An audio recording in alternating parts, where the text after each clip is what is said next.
Hold on, it's really hot in here. I love it. Stop. Okay, I'm sorry, what was the question?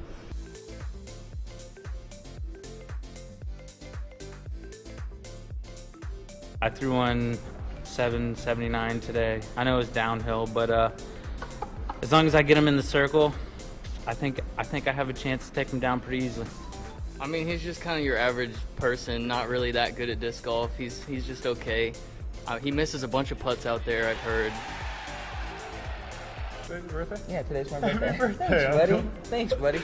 I mean, you're the world champion here. I don't know. I can't say anything. I feel like I came here to ruin your week. Yeah, I guess if that's what you got to tell yourself to have a chance, I guess that's what matters. Yeah, airball putting, it doesn't really work out here, so. My heart missing, hurting all my feelings.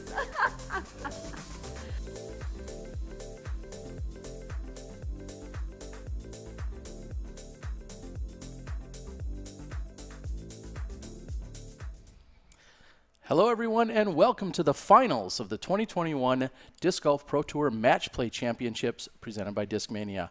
I'm Terry Miller, the Disc Golf Guy, joined alongside Christine Jennings and Dana Vicich. Wow, guys, we are finally all funneled in to our championship matches, and they're going to be a couple of good ones. Christine, I got to ask, what will Missy Gannon need to do to get past her friend and one of the best of all time in Paige Pierce? She's going to have to keep it inbounds, and she's going to have to be on point with her putts. Paige has her on distance, and Paige is going to find herself on the green much easier than Missy is, and Missy's going to have to put some work in. All right, and over on the MPO side, Dana, slight underdog, some might say, in Kelvin Heimberg. I know that's Kelvin's probably not thinking that, but what would Kelvin need to do to get past the favored Eagle McMahon? He can't give Eagle any easy holes. Eagle's been flawless nearly all weekend, so if Calvin can not make any huge mistakes and give Eagle easy holes, he's going to have a chance.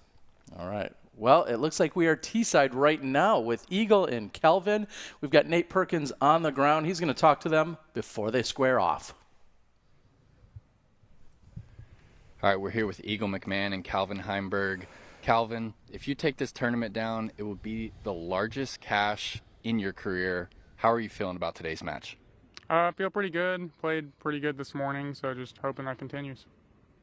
What are some of the key points you're focusing on in your game to take down the #1 seed, Eagle McMahon? Just keep it in bounds and making my putts. And Eagle, are you going to continue to open up on the DD3 this round? I mean, I hope so. I just got to hope that I don't have some headwinds on some of those tweener par fours. And how are the nerves coming into this match against Calvin? I mean, we ate lunch together, so we'll just say that. Well, congrats on making it to Championship Sunday. Best of luck to both of you. Thank you. And the enthusiasm that you see out of Calvin Heimberg. The question is, what did they have for lunch? But here, we're going to check in. This somehow isn't on our pick brackets with our prize picks. Eagle McMahon is favored to win 3.5 holes. He's favored to beat Calvin Heimberg and to win 3.5 holes in the process.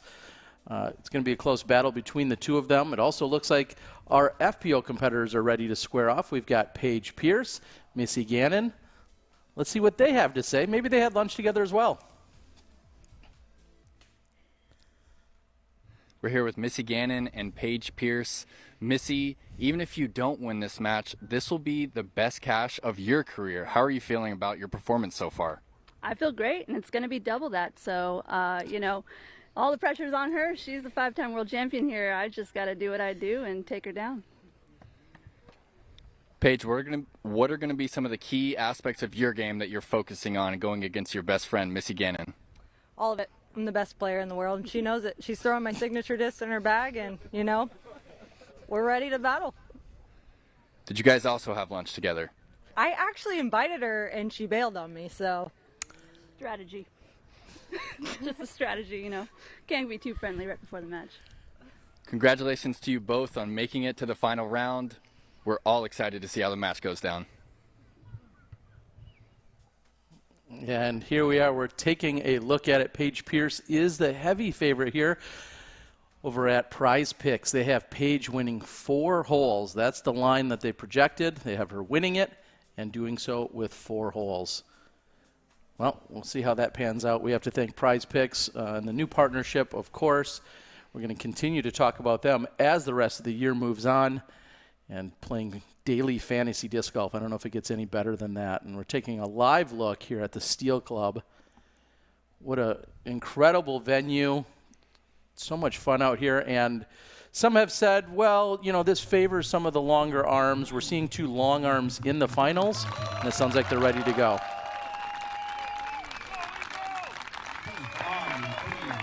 Your number 1 team from Boulder, Colorado. Put your hands together for Eagle McMahon.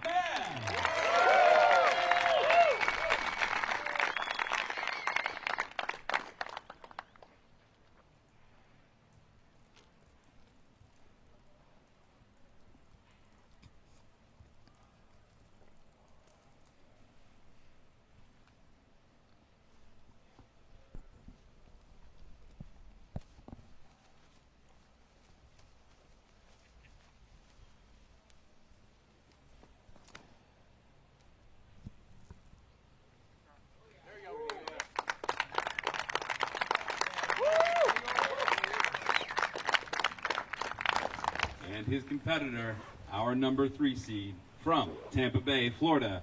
Give it up for Calvin Heimberg.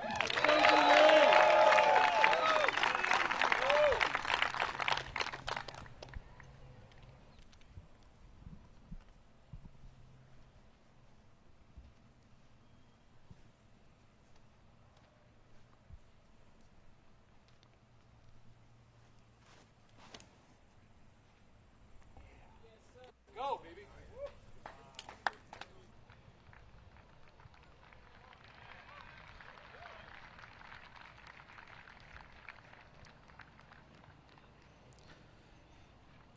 Both inbounds here on hole number 1. We're going to take another look at Eagle McMahon's first shot of the round.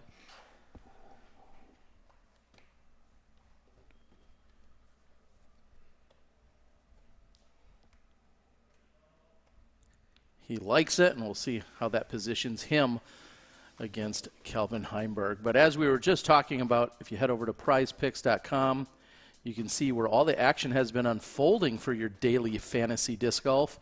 They have graciously offered to match your first initial deposit up to the first $100 if you use code DGPT. And it's not just for this event.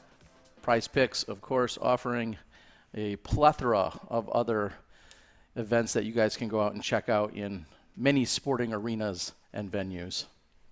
And look at that beautiful shot as everyone is moving up to the FPOT that we'll see Missy and Paige playing from in just a few moments. Beautiful, beautiful afternoon out here in Pennsylvania. Yeah, Nate had mentioned that it was about 70 degrees, which I believe is 10 degrees cooler than it has been since yesterday. So nice sunny day, not too hot. We have been blessed throughout this entire weekend.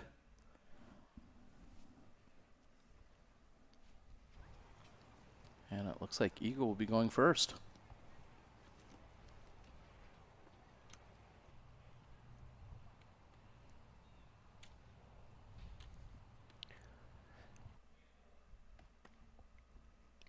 We can note that the wind has died down from earlier this morning. It was a factor. As you just mentioned, we heard also Eagle talking about when it came into play, and he was hoping that it wouldn't be a headwind on some of those tweener par 4s, as he called them.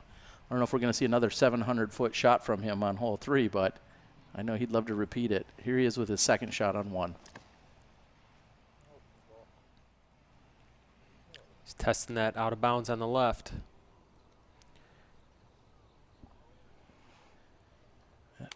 An early mistake from McMahon.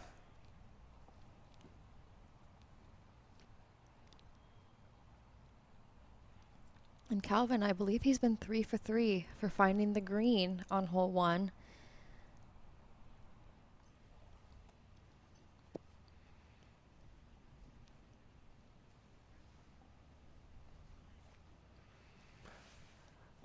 Calvin's been great. Can it continue right here?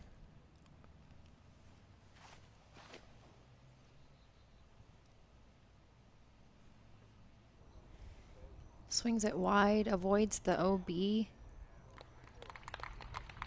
And for the first time, he actually doesn't put it inside the circle. This time he might be able to play a little bit more conservative. Dana, why is that? Yeah, I think he's playing the odds right there with Eagle going out of bounds pretty early. He's going to have a really long look to hit that par putt. Calvin perfectly positioned himself in between circle 1 and circle 2, so certainly a makeable putt if he needs to. Otherwise, a easy layup, and we'll say an easy hole. All right. Once again, thank you all for coming out to the Match Play Championship. We are kicking off our FPO final matchup between Paige Pierce and Missy Gannon. Let's hear it for these people.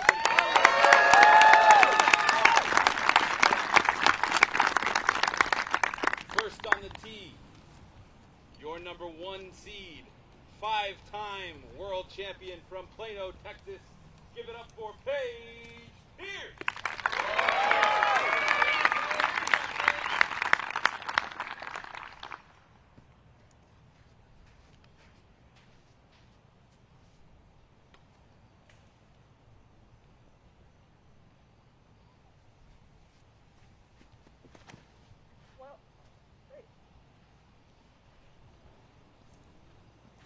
Paige with the early release. It still finds herself in bounds.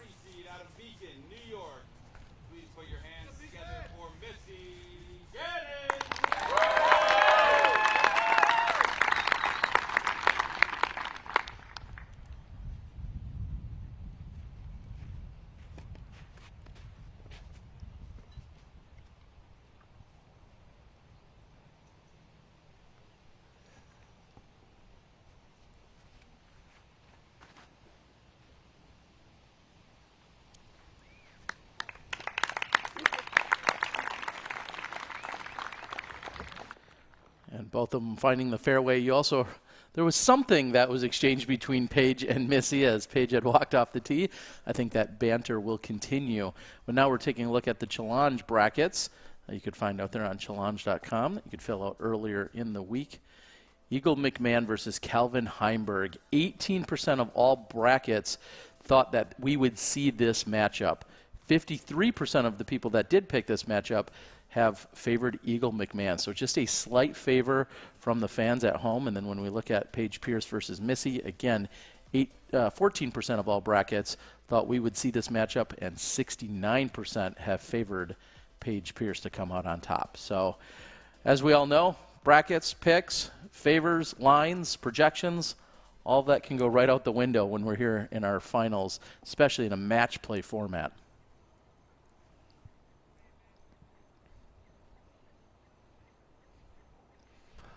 So Missy's going to be up first to try to apply some pressure on a Paige.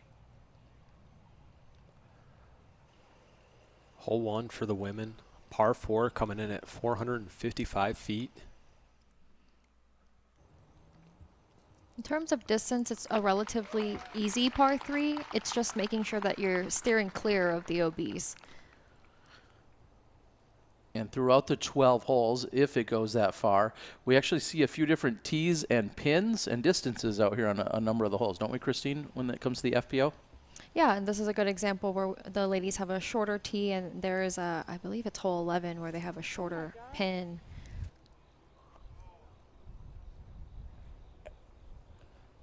And Paige with a huge mistake on hole number 1. You hear her say, "Oh my gosh," as she releases it. I'm not sure if it slipped out of her hand or if that was a misfire from lack of concentration. Wow. Yeah, she had an early release off the tee pad. We're going to take another look at it. I mean, that was bad right out of her hand. I mean, that had no chance of being a good shot. That was just a complete misfire. No, and Paige is known to throw her putters dead straight at her target, and that's one of the reasons why in this particular moment, that wasn't really a great play. You saw Missy go with the wide hyzer, completely just not even messing with the OB, gently coming into the green. And with Paige, with that straight shot, she played with that OB and ended up finding it. Yeah, our favorites here both finding out of bounds in Eagle and Page.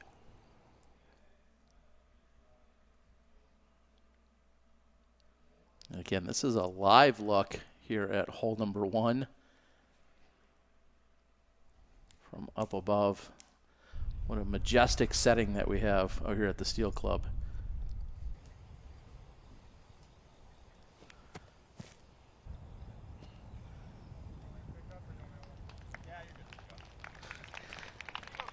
And we heard Calvin Heimberg asking if he could just pick up, knowing that he's going to win the hole outright.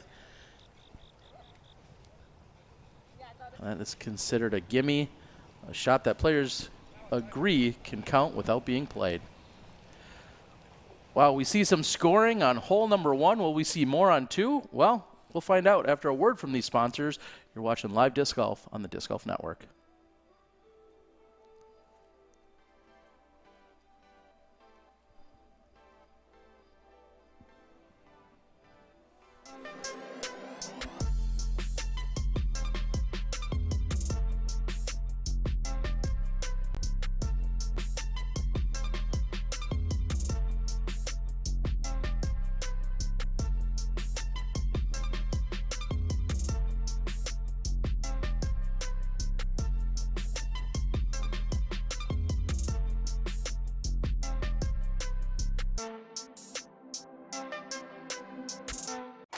In this game, preparation is everything.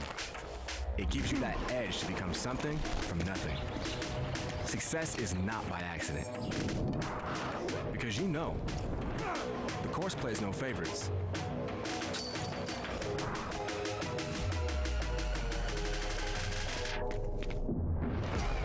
You know what it takes to be the best. In this game, detail matters. Idio Sports.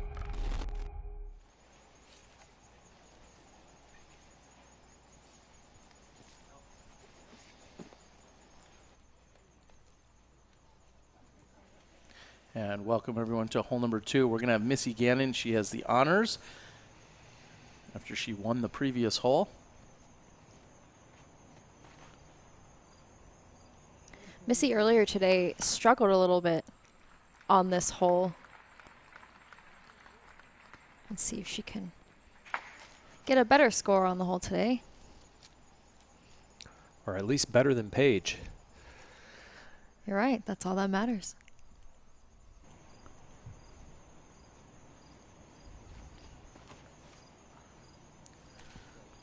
That is tight on the left side. Does it fight through? And now 3 throws in a row. Paige Pierce with some early release issues.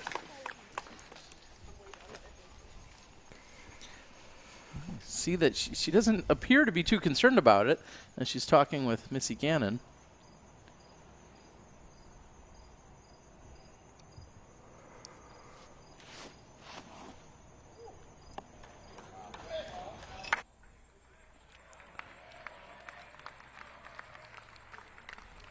Great positioning for Calvin Heimberg.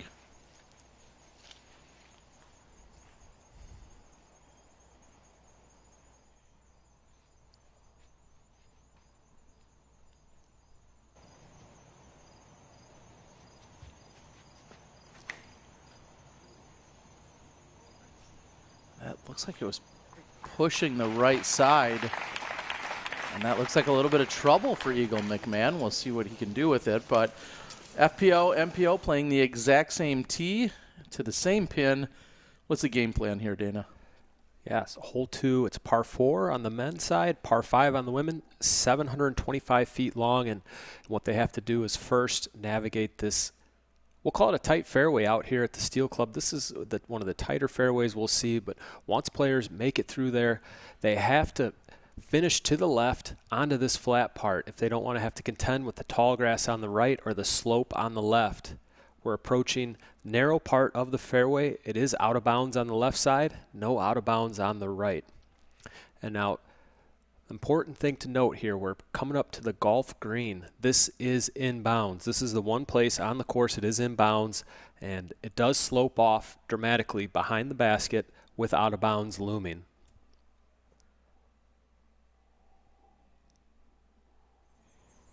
Looks like Eagle McMahon He's going to get out his edge rangefinder, kind of get that one dialed in. I'd like to talk to Nate Perkins. We know he's out there on the ground. And Nate, a couple of players seem to be out of position here. What does Eagle have and what does Paige have? Paige actually filtered through the trees and is in a similar spot to Missy. Eagle is really out of position. He might try and get one of his distance forehands on the green for a look.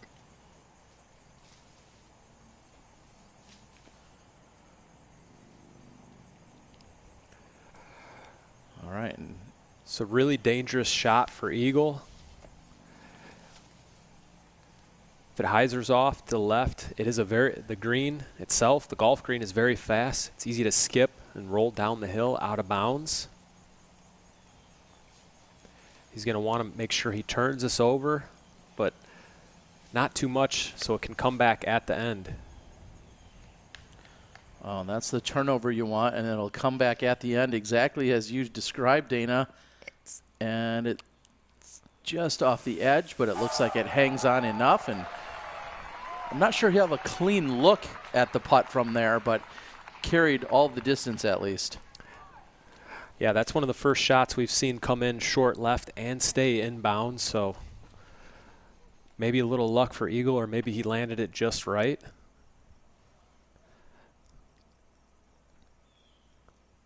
But the important thing is he's not going to give Calvin the easy hole right here. If Calvin wants it, he's going to have to birdie it. And at that, Eagle will have a chance at a long putt as well. Yeah, so Missy lining up beforehand, likely just trying to pitch just short of that narrow fairway. Keeping it safely in bounds.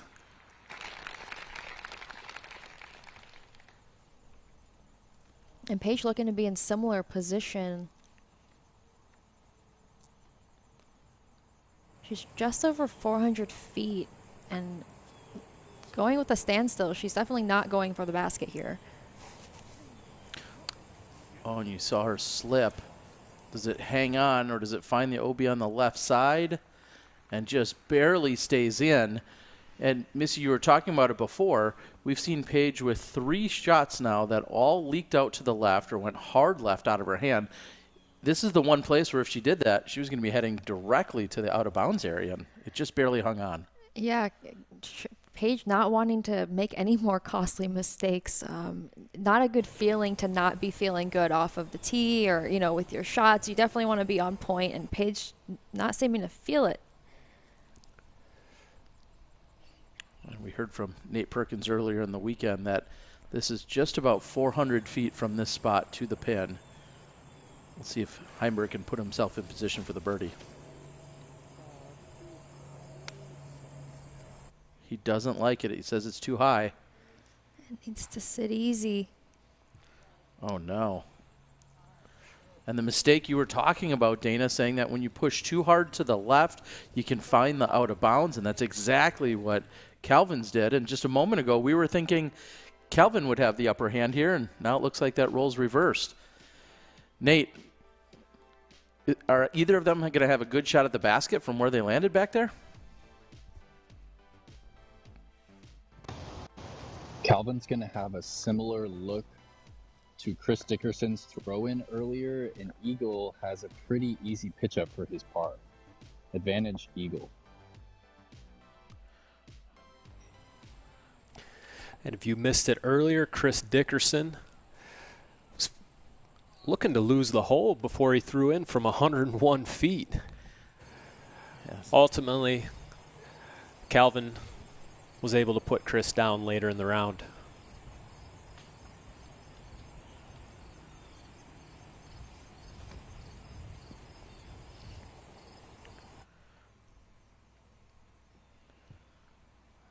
A little light for Paige, but she'll have that long look. That'll actually be an eagle look for Pierce, or correction, a birdie look for Pierce, as it is a par 5. And of course, we invite you to follow along with us on all of the major social media platforms. The Twitters, I think is what they call that, Christine. The YouTubes. the Grams, of course, Facebook. Follow us all on Disc Golf Pro Tour, and also check out dgpt.com. Stats, standings, schedule, everything you need right there on dgpt.com. Might even see that 101-foot throw-in from Chris Dickerson.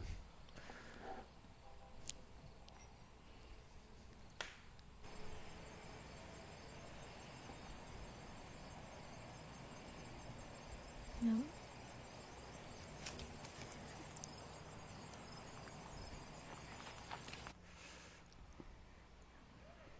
Missy trying to get as close as she can to the basket. She is in putting range, so does have an advantage over Paige.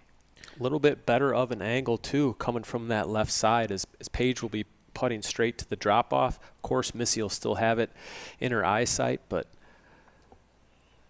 a little less timid from over there, a little less scary. If we take a look at some of their head-to-head stats, wow, it looks like Paige has the advantage statistically in pretty much every single category there, and she is leading in birdie rate, that is overall on the Disc Golf Pro Tour. 40% birdies, 77% fairway hits, that is second. Here's Pierce with the long look.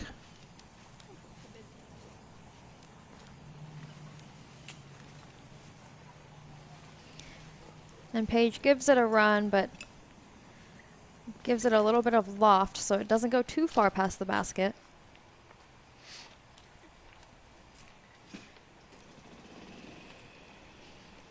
We'll see if Missy's able to capitalize on her opportunity.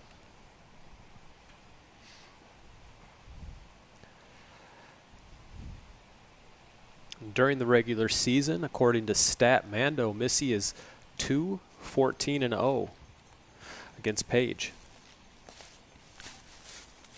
Of course, none of that matters here today. The championship round at the Match Play Championships.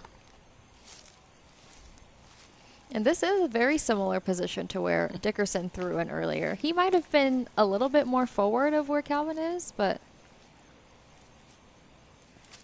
Chris could barely see the top of the basket over that hill.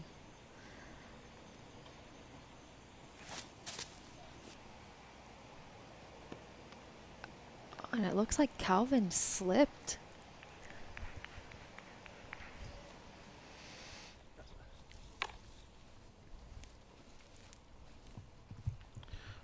Wow, and Calvin not even making him approach up to the pin and letting him just pick it up. It's another gimme.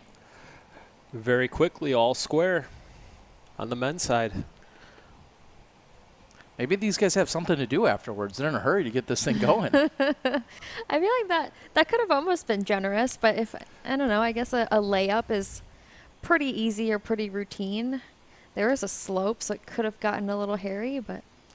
This is Missy Gannon to win the hole and go 2 up on Paige.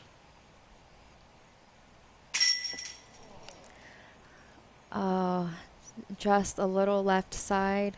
But it has to feel good for Missy to be that far from the basket and hit some chains. It's always good to feel out that rhythm and be connecting with the metal.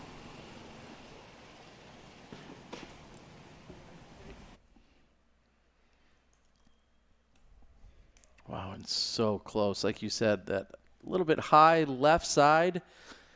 And Paige Pierce, well, I don't want to say she was gifted anything, but she's going to get away with that one. And she will remain just down 1 to Missy Gannon.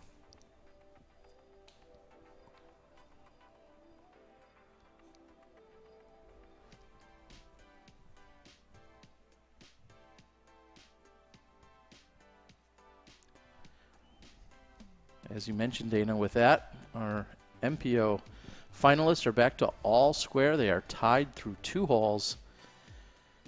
We might see someone win a hole just about every single one they get up to. Could be a great battle back and forth. Eagle and Calvin playing for $10,000. Yeah, and speaking of back and forth, we're coming up to hole 3 where Eagle had an absolute park job the other day. Yeah, I think Terry ranked that shot better than James Conrad's. Dana, you're going to get me beat up on the disc golf internet worlds. Certainly, I cannot dare call any shot greater than the one we saw from James Conrad at the World Championships in the moment with the shot that was required. But if we're talking tee shots, you definitely have to rank this one way up there for Eagle McMahon. Yesterday we saw him park it on this 700-foot hole. This morning we saw some wind. Turning Eagle's disc over. He's trying to repeat that great shot that he threw. He was unsuccessful.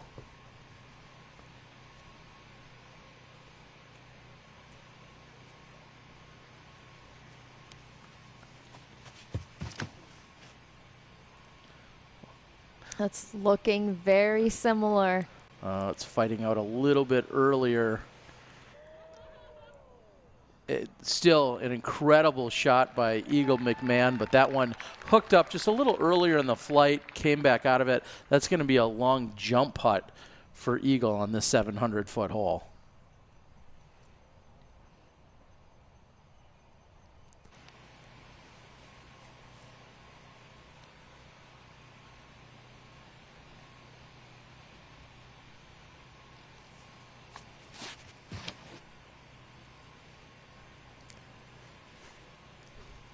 And Calvin goes the inside route.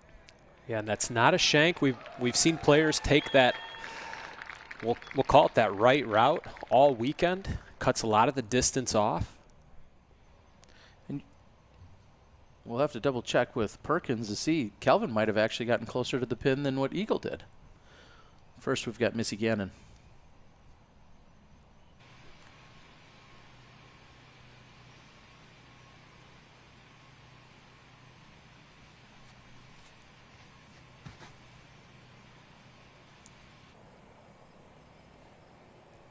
We're going to see the FPO side hug that right side of the fairway. It just cuts up some of the distance so that they can have a shorter approach to the basket.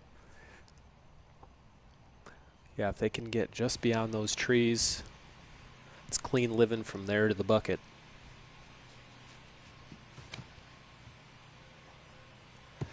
There's a golf green up to the left that is out of bounds. And Pierce comes up just short of it. In case you missed the shot, let's take another look at it. This was yesterday by Eagle McMahon.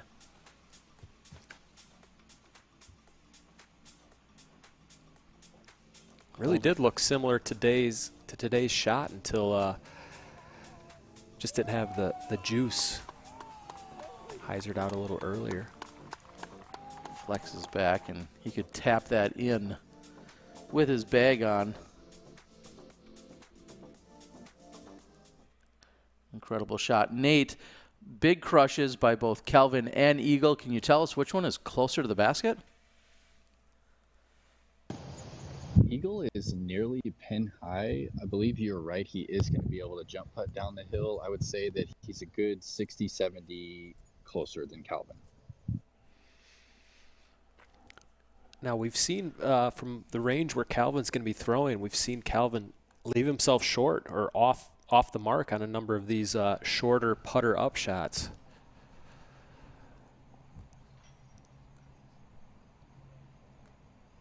Yeah, the angle of the green is a little bit tricky. It's that the left to right down slope.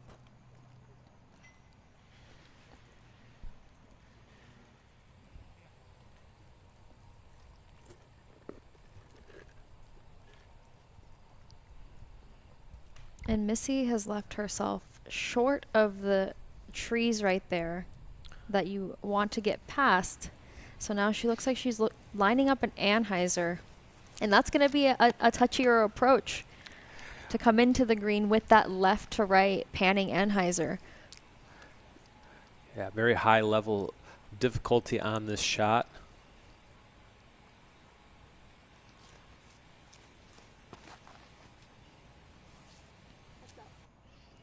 That's turning really well. See if the disc has enough bite back at the end. And similar to what we saw from Missy this morning, same angle. This one actually a little bit more past the basket than what she did earlier today. So should be putting up hill back at it.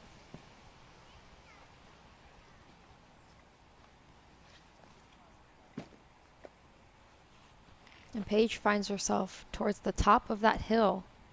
So she should have a better look at the basket. So it looks like Paige is doing some math here. She was counting her paces to where then she was stepping up. And I think we're going to see her making her best judgment from there.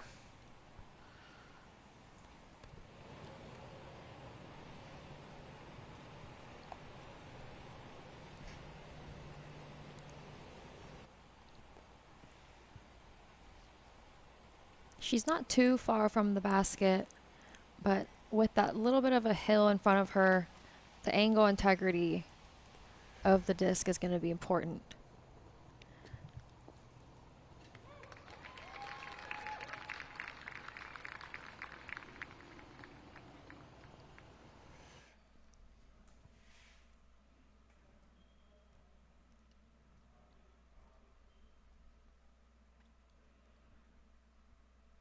So she gets it to about inside circle 2. She definitely could have gotten it to the basket. Just not quite enough power behind that disc.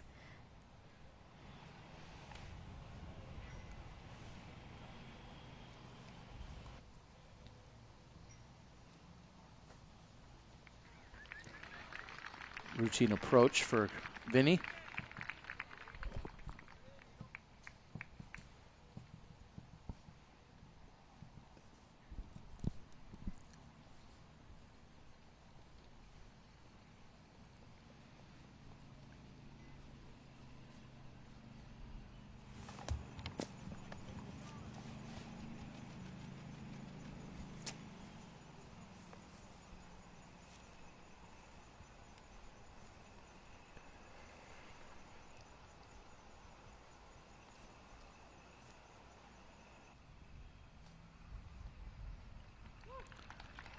And just a little lofty pitch for Eagle McMahon on this hole number 3.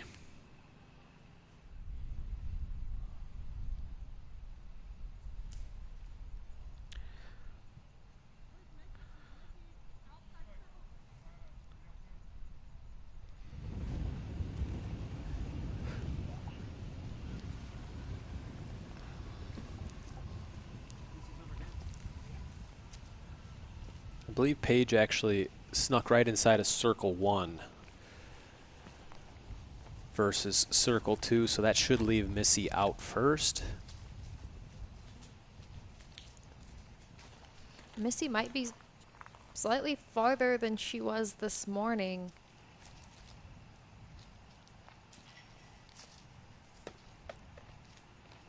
She's going to be putting uphill. I'm not sure if that tree branch is going to give her a hard time with low ceiling.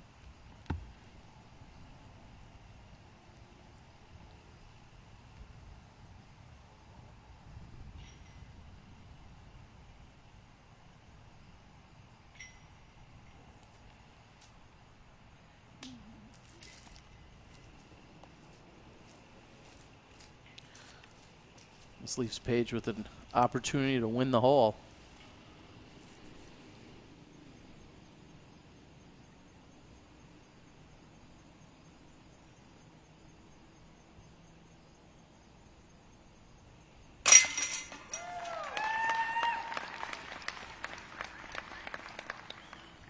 And Paige takes it.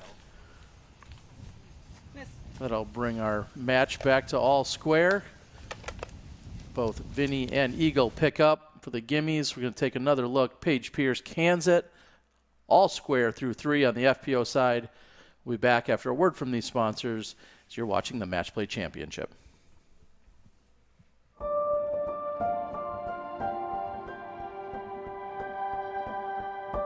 On this vast field, we have one of the most extraordinary animals, alpaca. Alpacas are sympathetic, South American mammals. And I like alpacas. They are fluffy.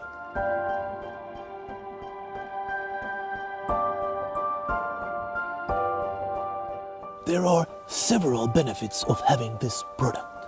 One being lower blood pressure, especially during missed putts. So kids, remember to take your vitamins.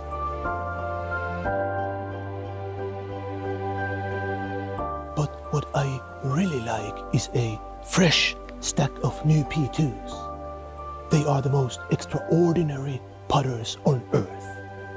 And the best part is that all humans can get them very soon from Discmania store or their local favorite dealer. Thank you.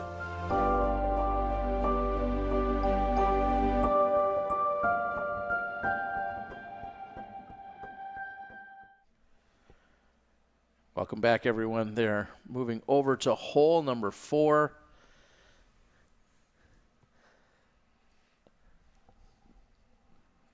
Dana, as a employee over at Discmania, will include all bias here. Thank you so much to you and Discmania. I'm sure it was your decision to put on this event and add a substantial amount of added cash. So I just want to personally extend a thanks to you.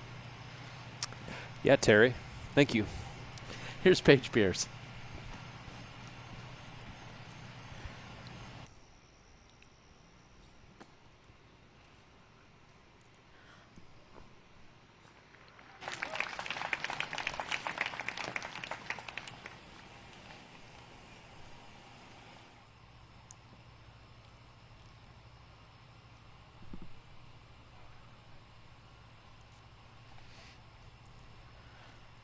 Pierce off to the left side. Feels like that's the common mistake we've seen from her today. Here's Gannon.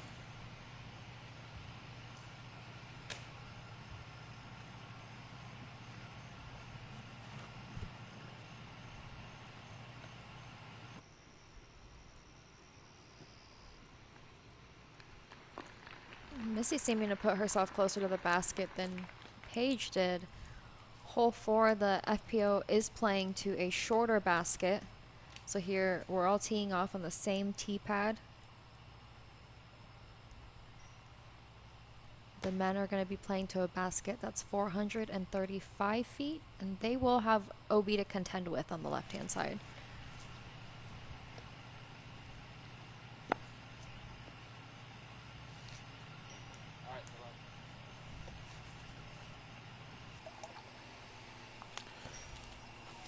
A shot of Eagle McMahon's dad, Pat. He's been out here spectating all weekend. Getting his training in for Eagles Trail later this year.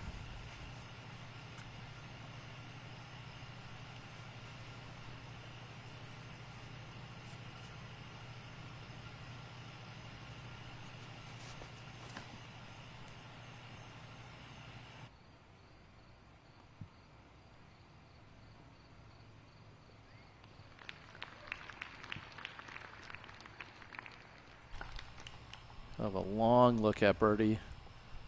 Dana, you were talking about at the top of the show that you just don't want to give anything away. It might be a hard-fought battle, but you just simply can't give anything away. Are you noticing anything with these players in the early goings? Nothing jumping out so far, aside from, Eagle has been pretty much perfect all weekend and has not so much been perfect today. But we're all square through 3.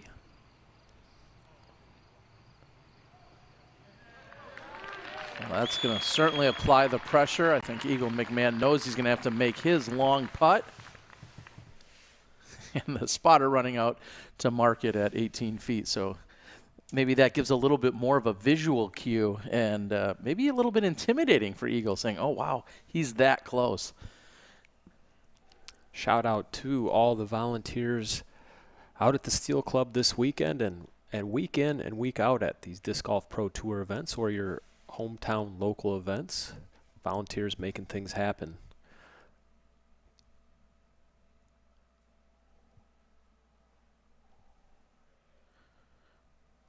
We're going to take another look at Calvin Heimberg's shot.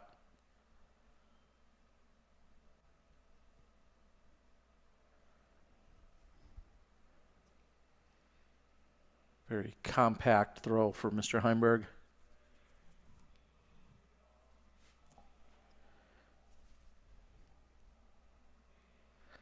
And then just raw motion to follow, of course, as we would expect. Calvin's always is as cool as a cucumber.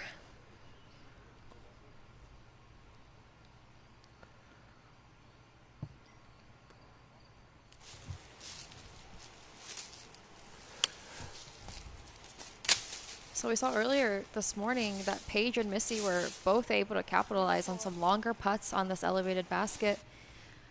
But this one seems to be about 10 or 15 feet farther than where Paige was able to hit earlier.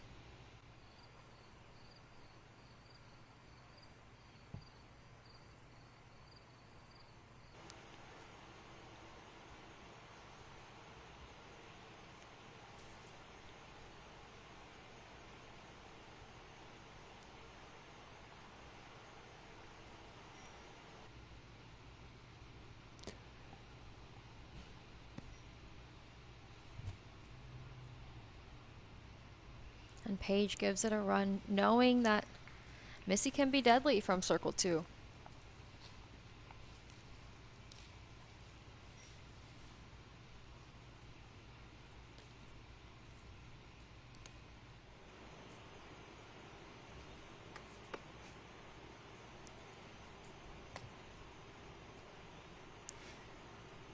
Now this is Missy to win the hole. But Missy's looking at a scarier putt because Paige missed and didn't have OB behind the basket. Now Missy's putting at OB. Yep.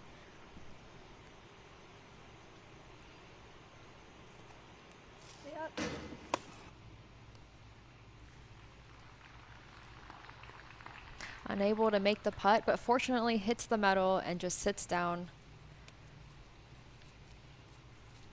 A sigh of relief from Paige, knowing that she just has to make this to halve the hole.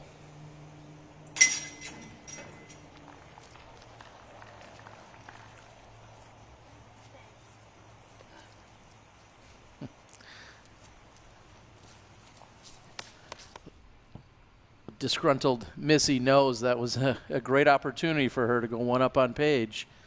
She may not get a lot of those.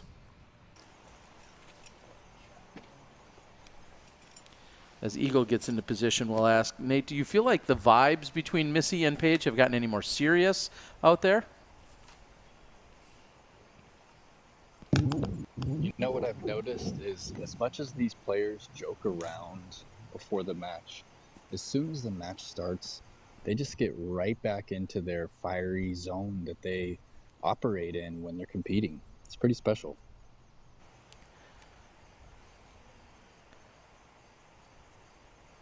Eagle McMahon for birdie.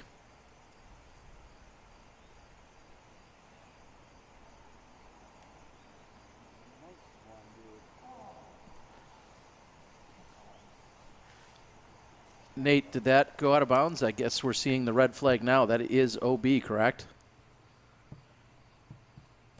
It looked like it was going to sit down and then just kept slow rolling down the hill OB. Wow, so Calvin is able to just pick up. He confirms with Eagle. Calvin won't even have to either try to make the putt or even lay up and tap in for the 3. Let's take another look at that putt from Eagle. This is exactly what you were talking about, Christine, the OB that's directly behind the pin. And when he didn't draw any metal, it just got up and carried all the way past. So Calvin Heimberg, without having to putt, will win the hole.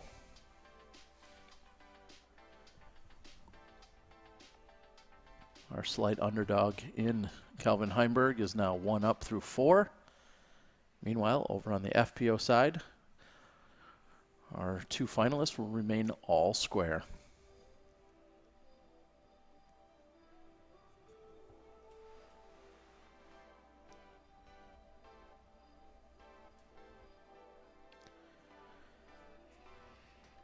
And if you're this many holes in and you haven't figured out what we're talking about, very different from what you see most weekends. This, of course, is match play. That's where players compete for the lowest score on each hole. Player who shoots the lower score wins the hole. If there is a tie, neither player wins the hole. And unlike a skins match that you might find in OTB skins or any other skins matches that take place, if they tie on a hole, otherwise known as halving the hole, that does not carry over to the next hole. Typically in a skins match, let's say there are pushes or ties that take place for the first 4 holes. When they're playing on the 5th hole, that would be for 5 skins. That is not the case here in match play. Each individual hole can either be won or lost or tied, but it will not carry over. So you can never win more than a single hole or a single point in one hole. Matches are set to be 12 holes. However, sometimes they are ended before that, and sometimes at the end of 12 holes, if they're all square, then they will continue on. Right now we have Calvin 1 up over Eagle McMahon.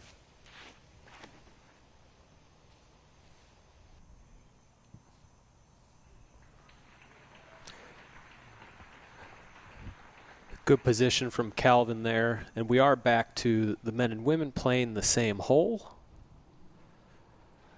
Eagle, we've seen him go roller, although this morning with the wind up and maybe the wet grass, opting for the air shot.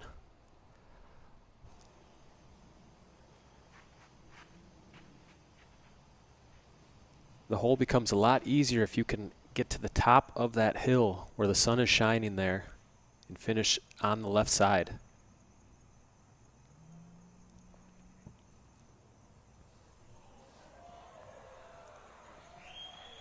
And he's got to watch out for the green.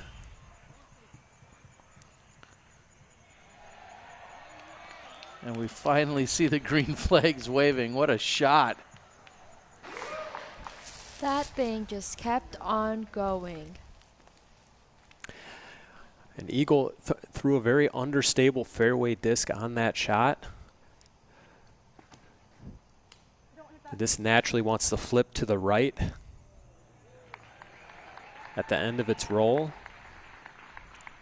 Paige, who had some major problems earlier, corrects them. Yeah, Paige had a little bit of a grip lock on in the last match. And able to find the gap. Missy looking to do the same.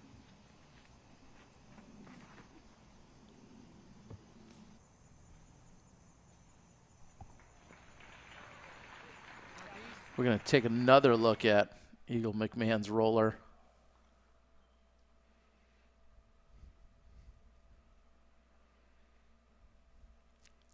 On a right-hand, backhand roller, the more understable the disc, the quicker it's going to want to turn to the right.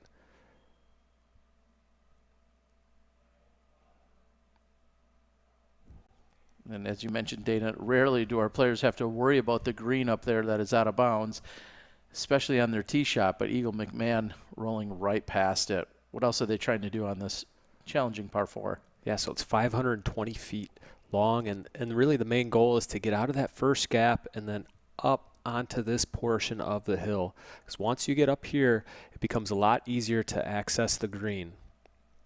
Speaking of greens, there is going to be a golf green up beyond this bunker that the players have to avoid. And once they fly through or roll by that, you can finish up to the right on the hillside. It is a low ceiling, so forehand shots, rollers, a number of different shots can access the green there.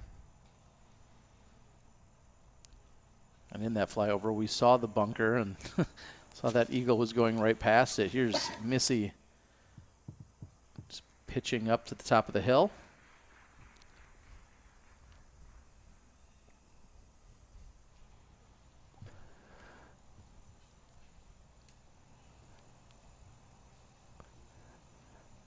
Now approaching from back where our players are right now with a right-hand sidearm or forehand is preferred. as it's tough to land it on that sloped green side and keep the disc up there on the putting green.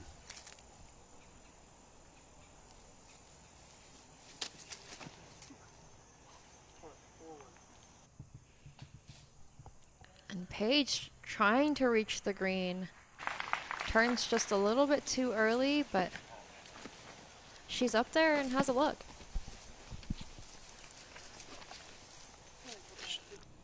She'll also have the advantage of Missy having to go next, and then from there she can decide what she wants to do, how aggressive she wants to make that putt, if she wants to actually run it, or if maybe a layup it will be all that's required to win the hole.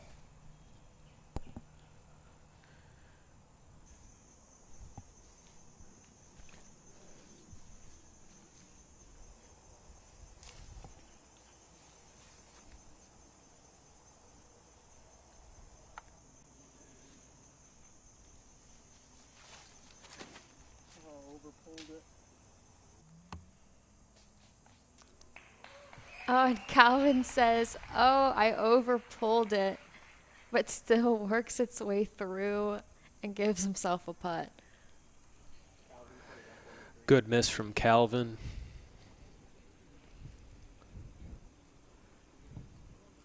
I can't wait to see exactly where Eagle's roller ended up. See the shortcut of the golf green on the right there. It is out of bounds.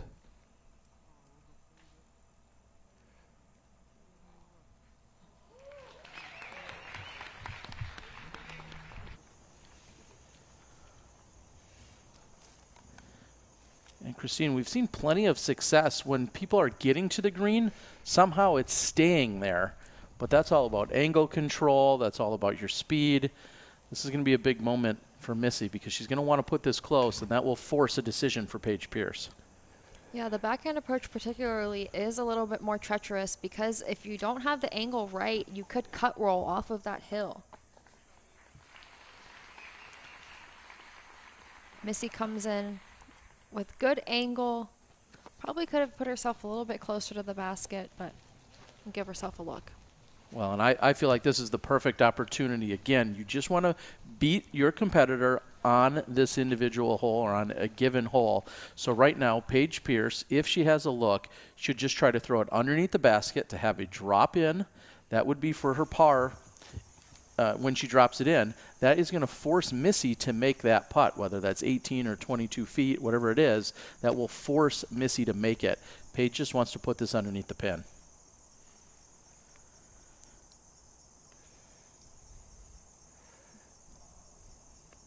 This is to win the hole. Does Eagle actually run this, Dana? It's a dangerous one.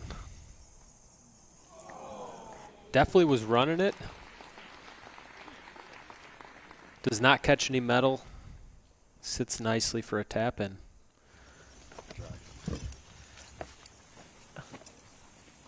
Nate, I was just breaking down what I think Paige should be doing here with this approach shot. What does her lie look like?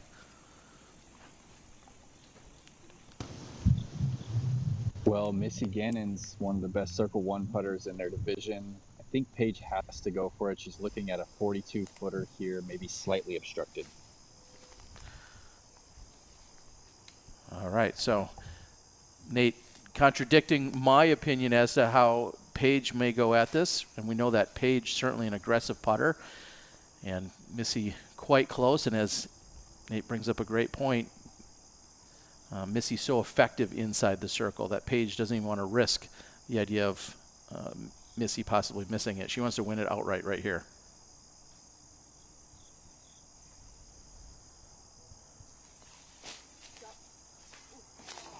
Oh, it's such a good run.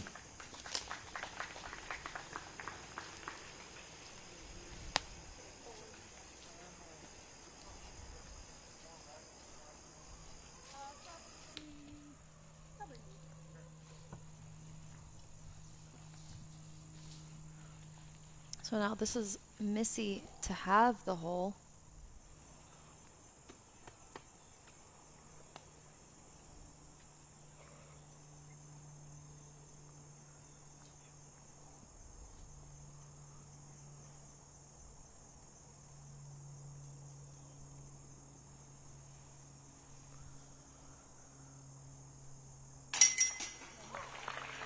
Solid putt.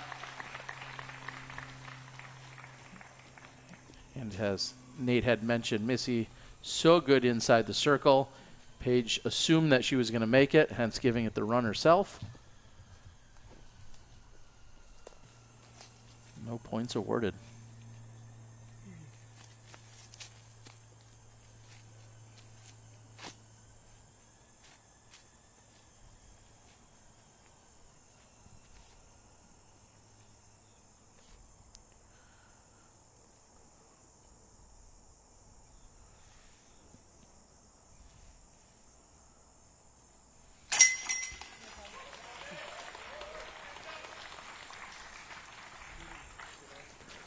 Calvin finally actually getting a chance to putt here. He's got to do it just to stay warm. He says that eagle can pick up, but we don't want you to pick up and go anywhere. Stay tuned. You're watching the championship final matchup here at the Disc Golf Pro Tour Match Play out of the Steel Club in Pennsylvania. We'll be back with you in a moment.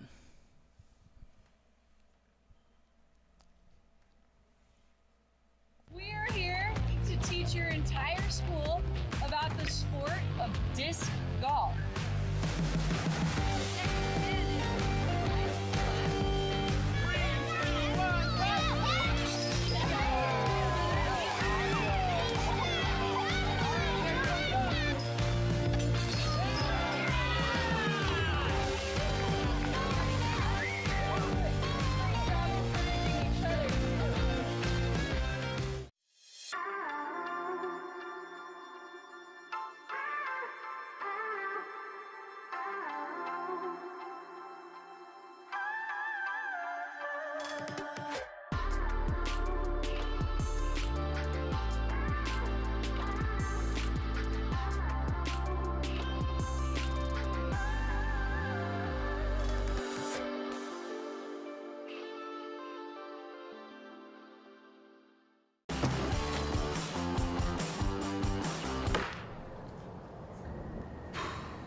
Is daily fantasy sports made easy.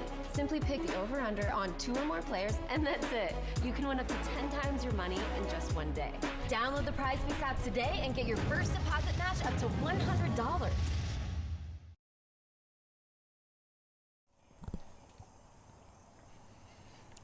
And we have Paige Pierce on the hole of 6.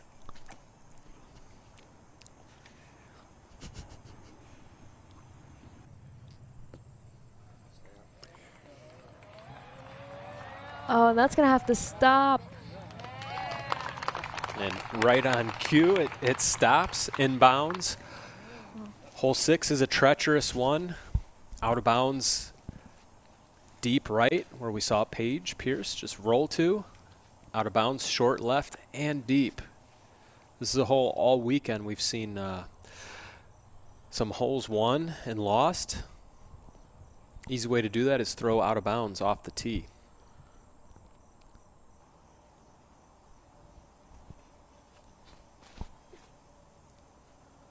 Missy swinging extra wide, staying clear of all of the OB on the left. Similar roll to Paige.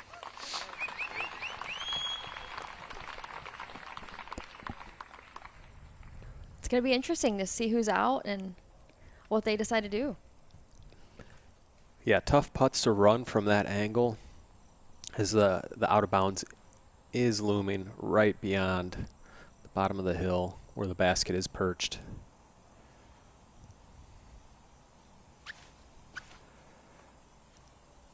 Calvin looking to repeat what he did this morning.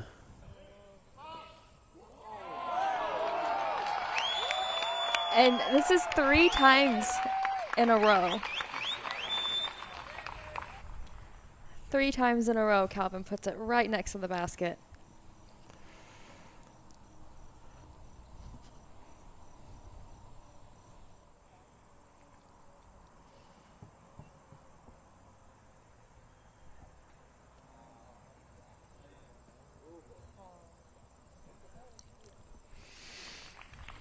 Eagle's going to have to work for it.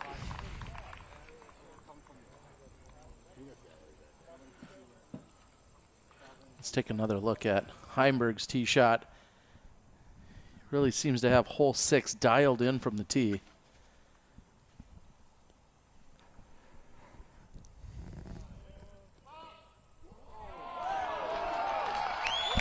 On the flip side, Eagle McMahon has not birdied hole 6 since the Sweet 16 round. Well, we're going to take a look at it as the drone flies out here for hole 6. Dana, we saw some of the danger, but what do they have in the early goings of this hole? Terry, not a whole lot to navigate off the tee. Players wanting to swing it out to the right, but the problem with that is if you push that backside green, which we are approaching in the shade, is that you can find your disc rolling to the out of bounds. However, come in too early and you see the stakes on the left, that is the out of bounds line.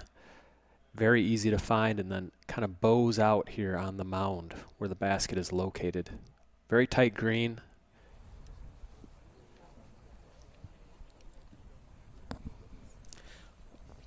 And what a beautiful Sunday afternoon. People taking in the live action out there at the Steel Club. And thank you to all of our Disc Golf Network subscribers and everyone else on the YouTubes taking in our championship round. Eagle McMahon's going to need this with Calvin parked.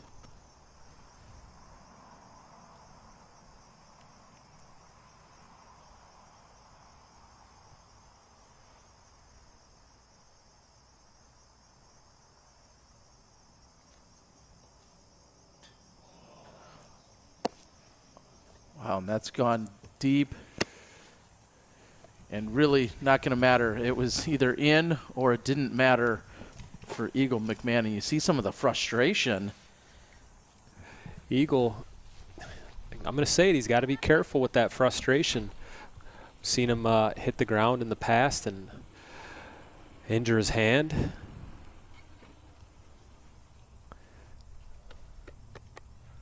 So it seems Missy's up first.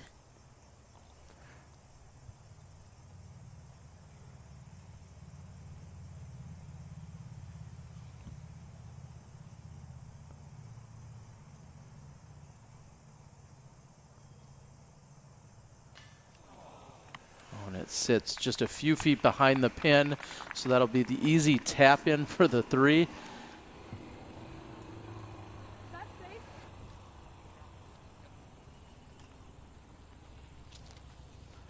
So now at best, Paige can halve the hole.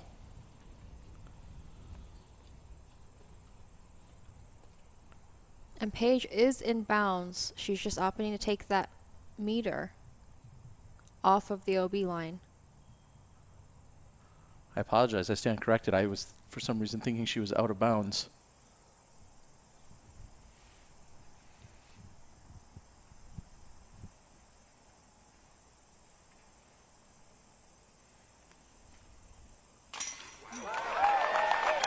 Paige wins the hole with the birdie.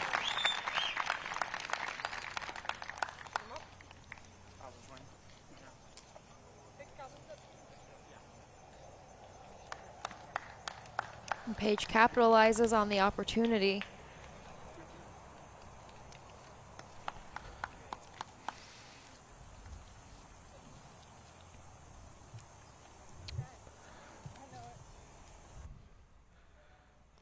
She's made a living on these putts in her career.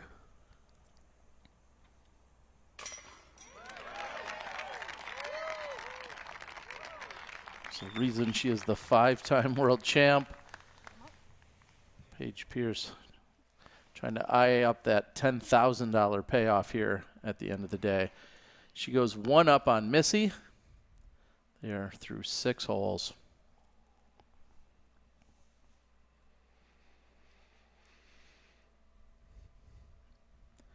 And with Calvin winning the hole, he now goes 2 up over Eagle McMahon. I believe we saw that Eagle was picked at 53% as the favorite over Calvin, so a very slim margin for anyone that did get to this point and thinking that these two would square off. There was just a slight advantage to Eagle McMahon. Right now, Calvin's not concerned about that percentage. Here we are on the tee of 7.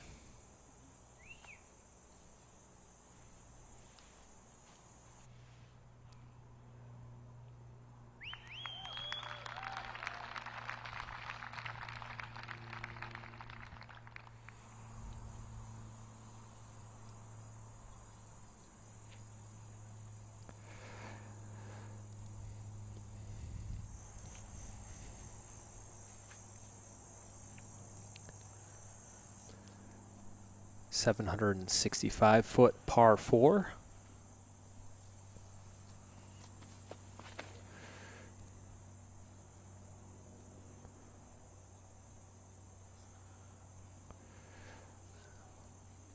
No out of bounds to worry about down there.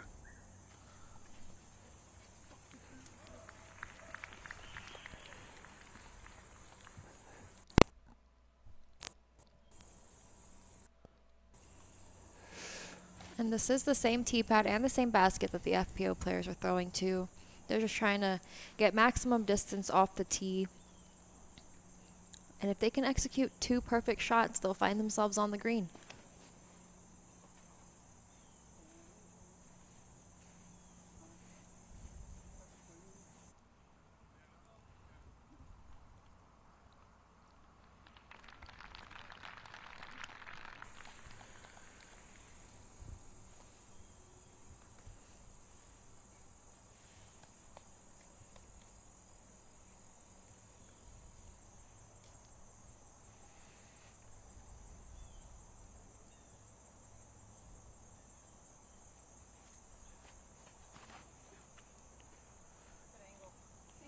Missy putting great angle on this disc. Very similar to her tee shot this morning. She's going to have a nice level look for an approach at the basket. Exactly, keeping her much more flat and not as uphill as what we'll see from an Eagle McMahon. And, of course, we invite you to join us. Become a subscriber on the Disc Golf Network. If you're a current PDGA member, you also get a discount in doing so. We've got plenty of coverage coming to you over the next month. I think ahead to next weekend where we're going to see the Music City Open. That is, of course, the final stop of the PDGA National Tour. We're also working with our friends over at the United States Disc Golf Championships and the Throw Pink Championships. And we'll have our Disc Golf Pro Tour Championships taking place in Charlotte. So plenty of disc golf, much of it exclusive to the Disc Golf Network. Subscribe today, discgolfnetwork.com.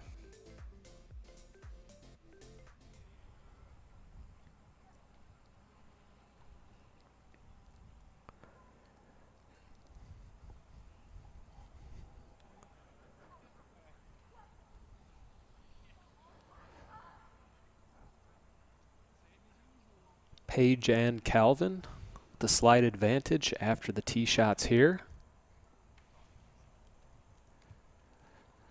Although Missy is in pretty good position.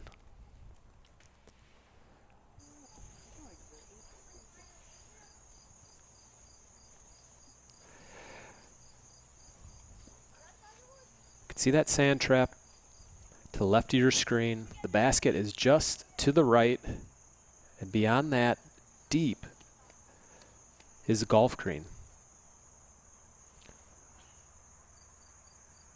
So hazard and out of bounds to contend with, along with the trees on the right.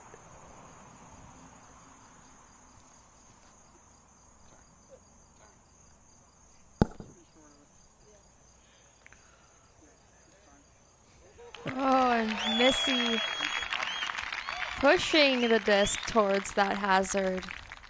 Finds herself safe, and she's gonna have a pretty clean look at the basket. No OB or anything to worry about, unless she happens to push her putt way far of the basket.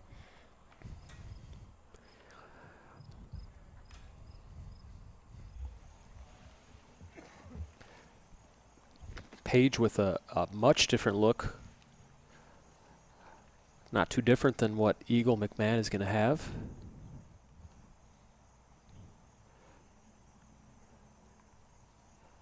Key for Paige here. Hang it out to the right. Let the disc sweep in to the left, avoiding the hazard. Checking up before the out-of-bounds green.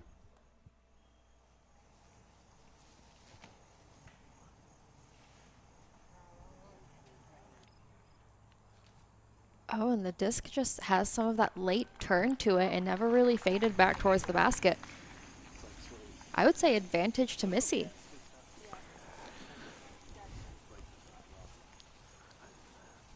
Yeah, Paige will be putting directly at the hazard while Missy gets to putt over it.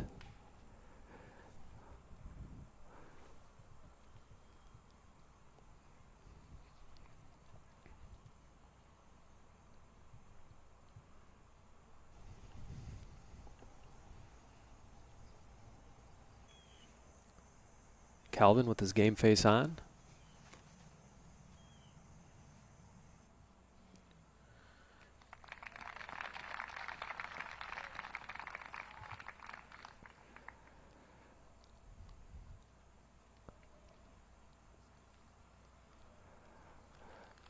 Puts the disc in Eagles court. Or hand, excuse me.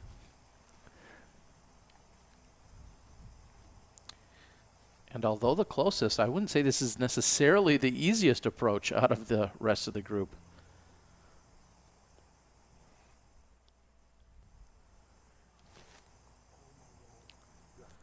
He doesn't like it, but when he gets up there, he will. Out of his hand, he's certainly a little nervous about that, thinking he might have found the bunker. Just have to note again, Eagle, really not the crisp Eagle we've seen in the first 3 rounds.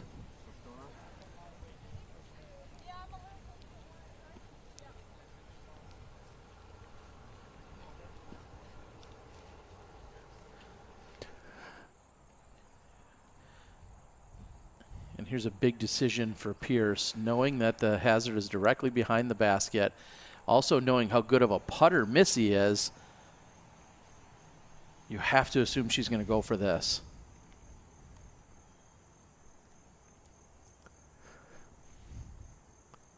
Paige is 1 up on Missy.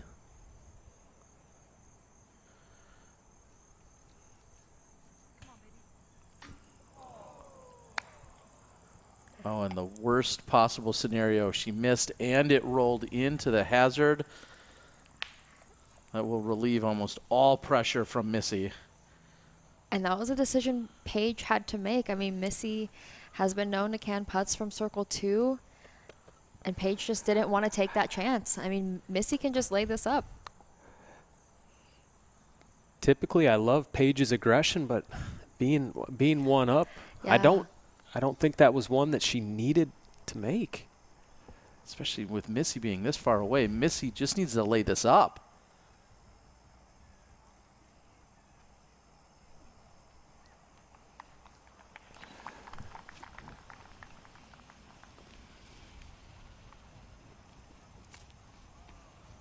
Let's take another look. I'm not sure why Missy ran that putt. It could have been just to get a feel for a putt, but they're also allowed to practice putting in between holes. Well, there's a lot of things that could have gone wrong. I mean, with OB behind the basket, with the bunker to the left, a goofy roll, there's a lot of things that could have went wrong had she drawn metal.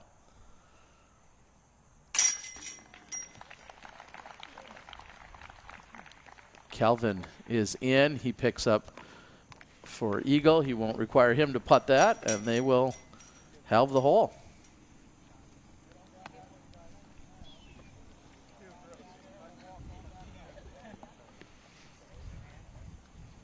And Paige just picks up. Again,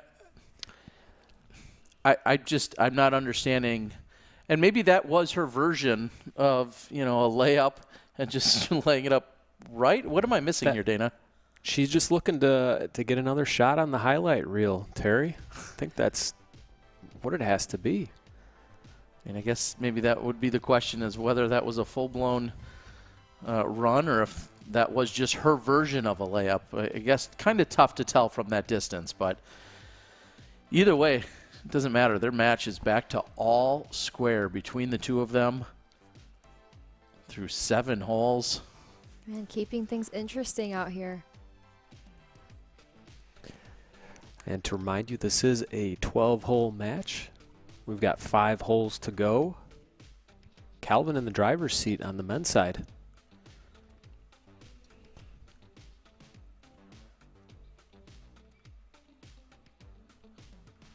Well, we see that he is 2 up, as you were just saying. It looks like we also have some special considerations from Discmania. We've seen what UC has to say, and on the 21st what's releasing, but what's this all about, Dana? The Butin, it's been called the Cybertruck of discs. While the disc itself is round, it does not have any round edges on the disc itself. Very interesting disc, extremely overstable. If you're interested in picking one up, we've got some on the Disc Golf Pro Tour shop. They've got a bottom stamp with the Disc Golf Match Play Championships. That's dgpt.com/shop. Head on over, pick one up exclusively, and see just how overstable they are. Do I have to buy a separate charging station, or do I just use one of the disc charging stations I find at the course? Yeah, your local course has plenty of disc charging. Make sure you use the ones that are spelled with a K. I will, yeah, right on the picnic table, spelled with a K as well. Here we are with Calvin Heimberg on the tee of 8.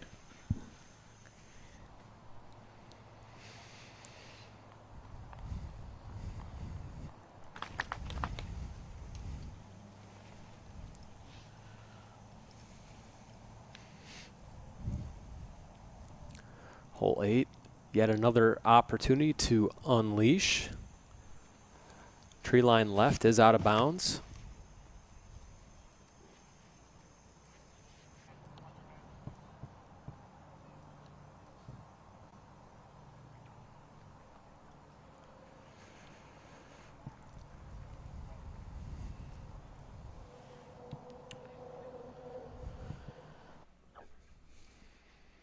Dana, let's take a look at what the men are trying to accomplish here on this par 4 720-footer.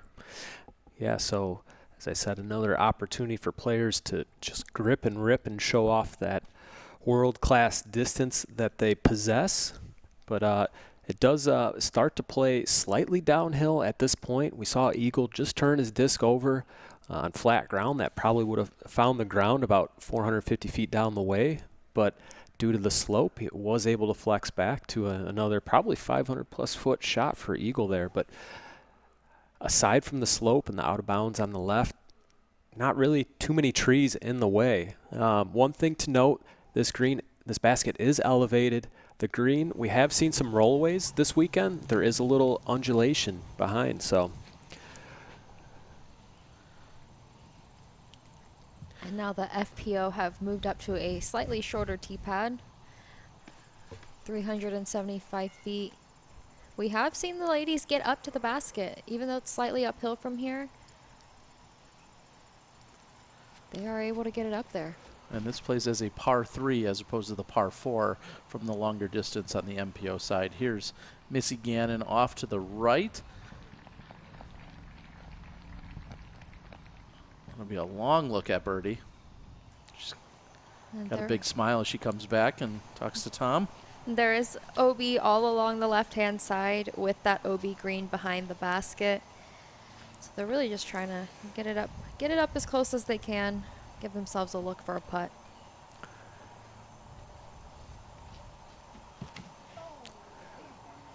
OB green in play much more for the FPO side. Yeah, and as Paige has a little bit of a grip lock, she didn't like it out of her hand, and it's 5 feet from the basket. Well, that will put all of the pressure back on Missy. And let's take another look at it. As soon as it came out of her hand.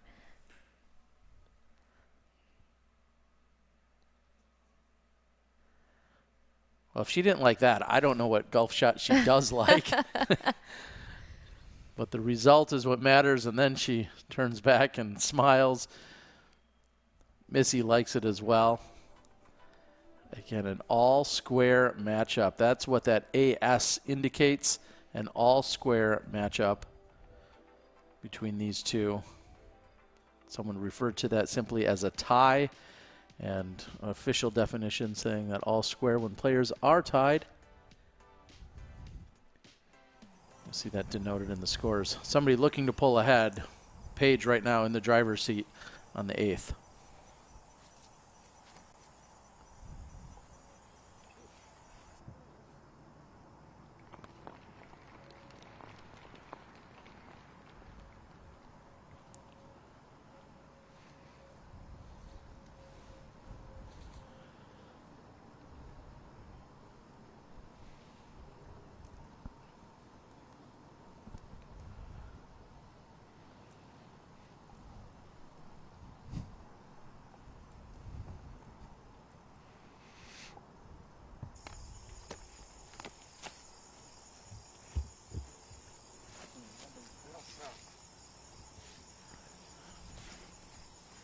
Eagle looking maybe for his backup whale sack.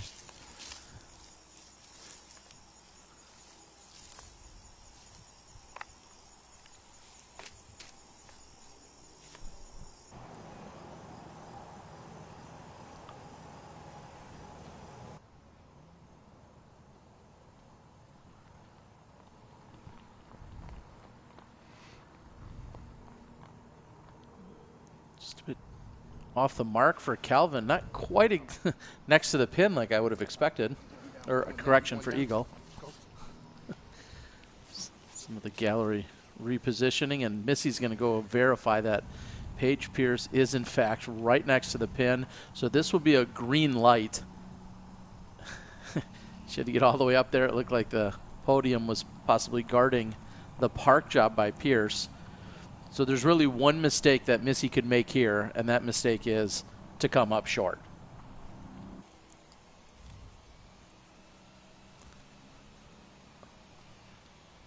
And it looks like from just on the edge of circle 2, that's almost a full 70 feet. She's lining up with a putting motion. Again, she cannot be short here. She has to at least give this a chance to go in. Man, uphill on an elevated basket. She's going to have to generate a lot of power to get some spin behind that disc. Oh, she got it up, chain high. What a run. She liked it out of her hand. She was kind of starting to run up towards the basket there. It certainly looked good. As we in the booth were wondering, like you mentioned, is that going to be enough power to generate from that distance with the putt? Thought we might see more of a throwing motion, but she gave it a good bid. However, she's going to lose this hole to Paige Pierce.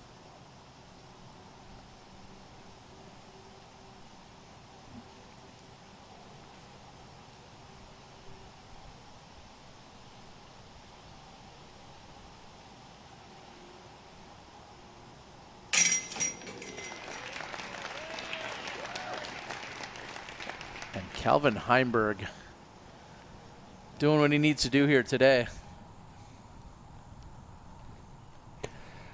Been sensing frustration and seeing it from Eagle.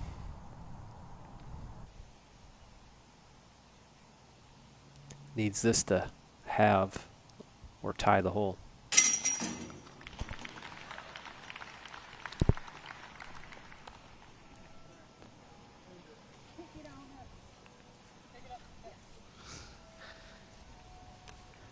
And Missy tells Paige that she can just pick it up, won't even require her to putt that.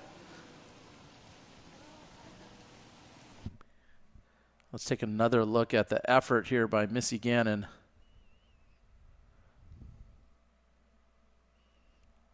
Oh, and she knew she gave it a good run, just a bit short. And such great height, had enough spin on it. It was going straight towards the basket.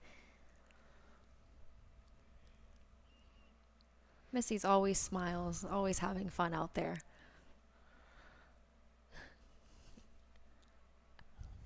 All of our spectators that are taking in the action live are out there hiding in the shade just behind the green of hole number 9. Pretty soon discs will be flying in at them. I mean, we're at a golf course. I'm not sure if there's going to be a beverage cart maybe that rolls through there in a little while. But again, thank you, of course, to the Steel Club for the venue and the opportunity to be here. Dana, this course was designed it looked like it was a little bit of a collaborative effort. Some people had their hands in on it. What's the backstory there? Yeah, Steve Bro designed the permanent 18 out here at the Steel Club. He brought in Simon Lazat and Steve Brinster to give some assistance on this 12-hole layout.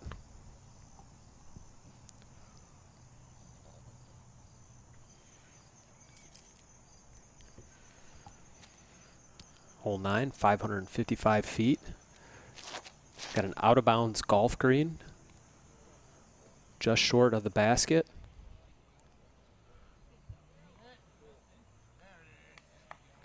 Oh, and that is circle's edge for Calvin Heimberg, putting him in great position.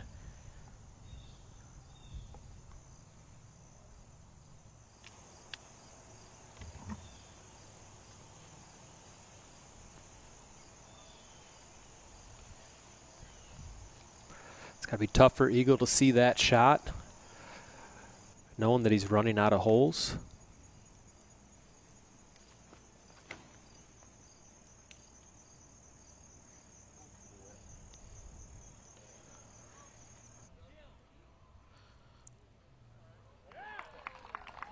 And Eagle gets the green flag.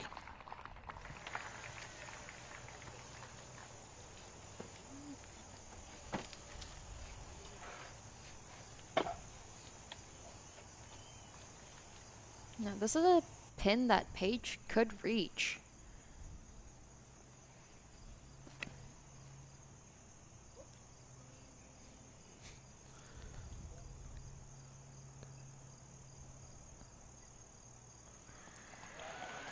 And she's up there.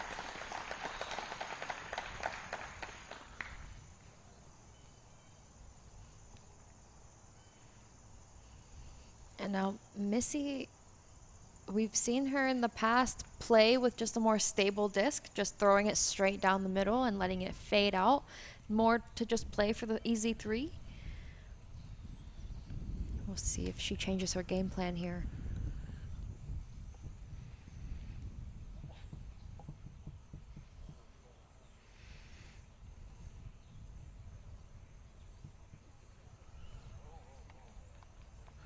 She's safe, but off the mark on the left side.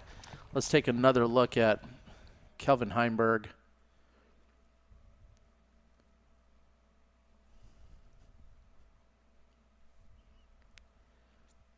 Going to see a wide range of emotions here.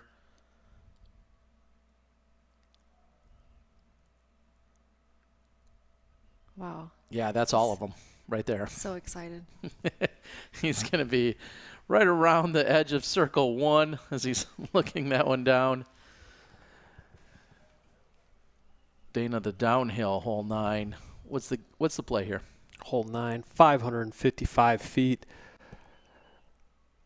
Not a whole lot of trees to contend with. We got some on the right. There is out of bounds over there on the right if you do find yourself kicking or finishing to the right. But for the most part, it's a straight downhill shot at the golf green. Beyond the golf green, a beautiful tree. You can see the shade there. A lot of our spectators hanging out right there. But the play really is to hit short with a little bit of power and skip up off the golf green. The grass that surrounds the green is very thick, so that's another great place to try to land the drive. But it does slope off back beyond the basket and to the right.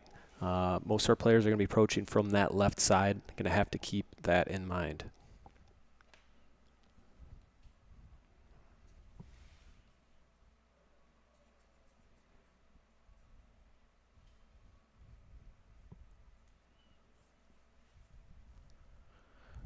Big moment for Missy Gannon here. She needs to at least put it close to keep the pressure on Paige.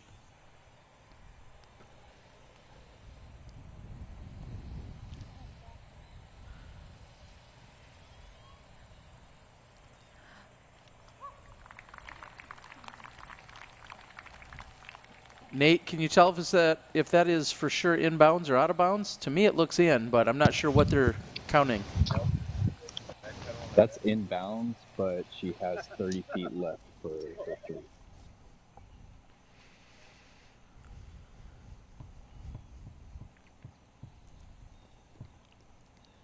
That is a very touchy approach to get up right next to the basket. You want to give it enough power to get past the green, but also lay off just a little bit so you're not going past the basket down the hill.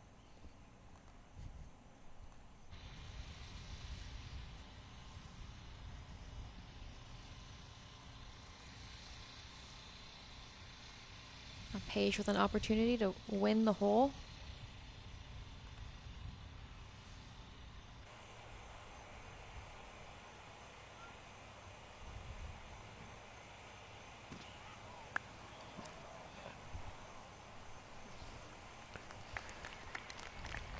Paige hits the pole koozie.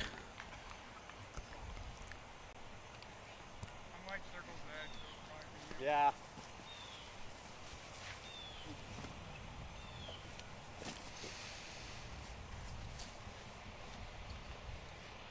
Heard it from Calvin. He is circle's edge.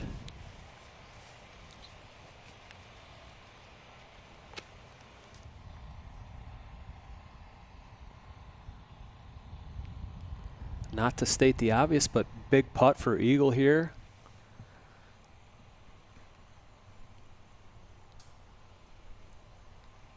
He's down 2 to Calvin Heimberg.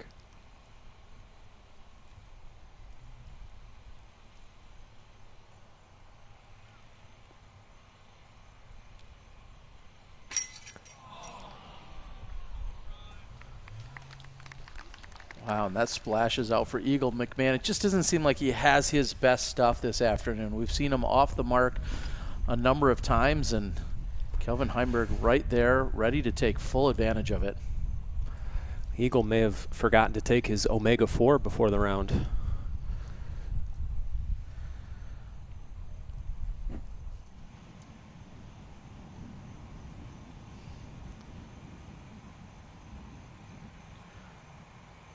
Calvin can go up 3 with 3 to play if he makes this putt.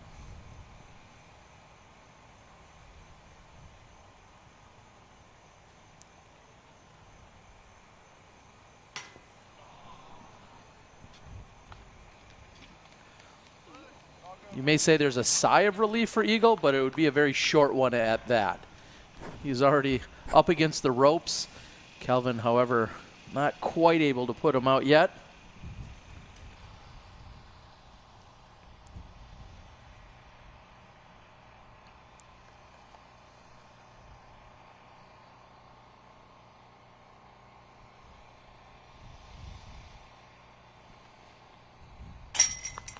Wow, solid putt by Gannon.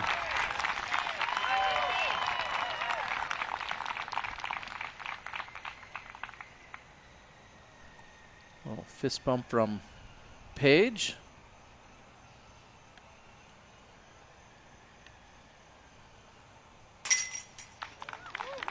And no one wins this one. Yeah, Missy with a solid putt.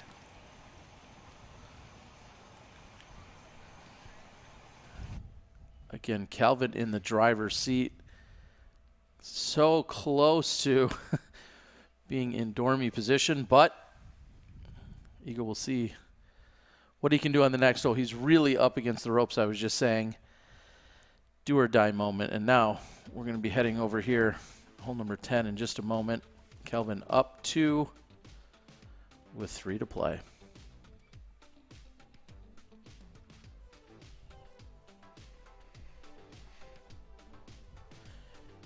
And as you've heard us mention dormy, that is when a player is up by as many holes as there are left to play.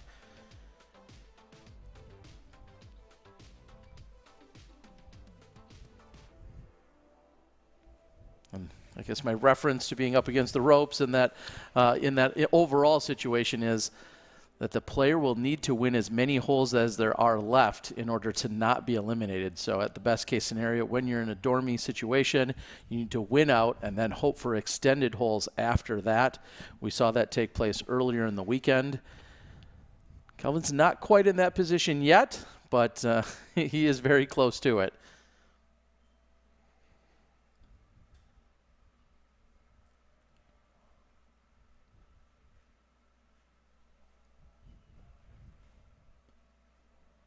As they all move over to tee of 10, Paige Pierce looks ready to go. What did you say? Talking shit.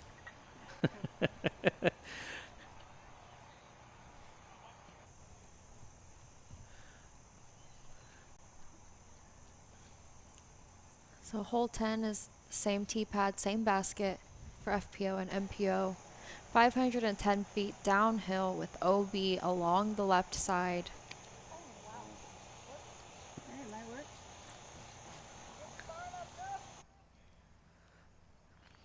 Paige with another early release, but stays safe.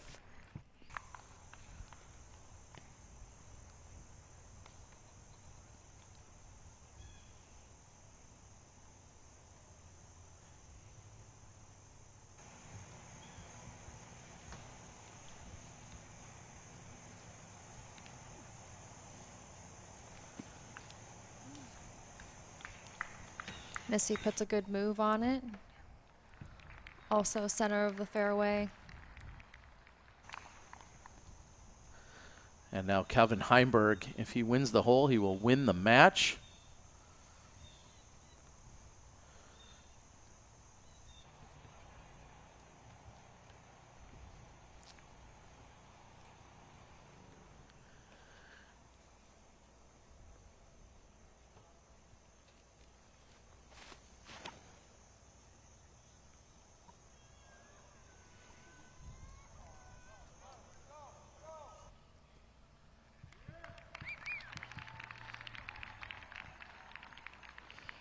Pretty solid drive for Heimberg. We don't see any mistakes made there. See a little frustration that we're hearing from McMahon. He doesn't like the headwind.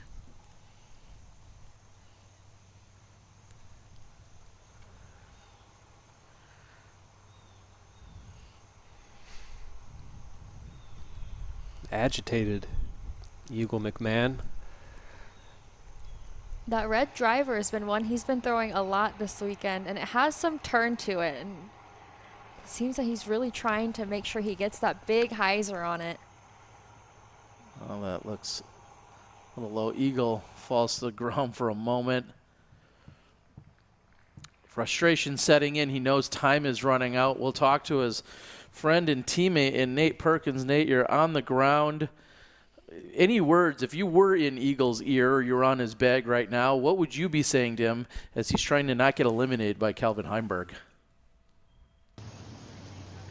Well, he knows that he has to birdie this hole if he wants to keep moving forward. And as Christine said, there's just enough headwind on the hole to make this 510-foot shot extremely difficult. You can see that he was just visibly frustrated after his tee shot there, and it's not looking good for his chances. Heimberg up 2.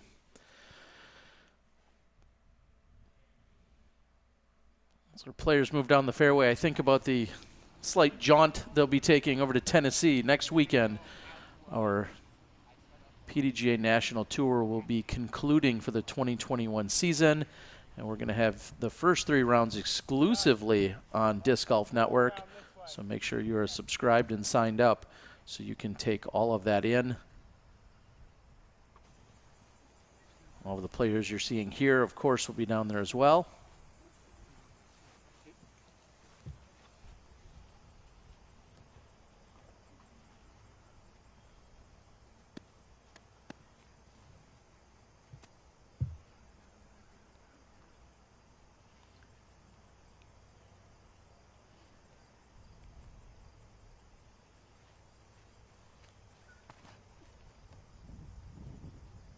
Missy left this one a little bit short earlier today. Well, not making that mistake here. She pins it.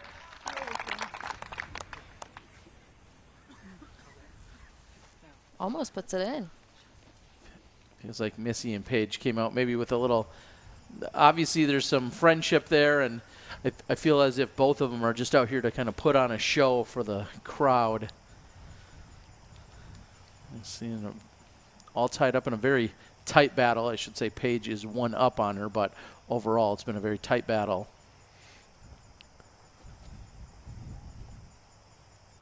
And there is a left, slightly left and short release again by Pierce.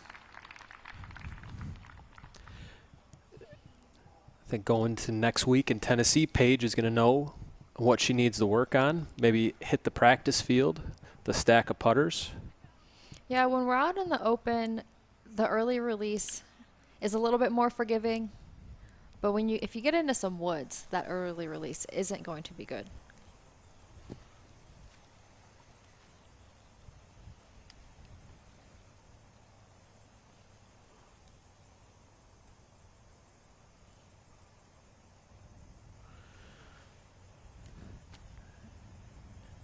And Eagle comes up short, and that will leave Calvin with an opportunity to win the match right here on 10.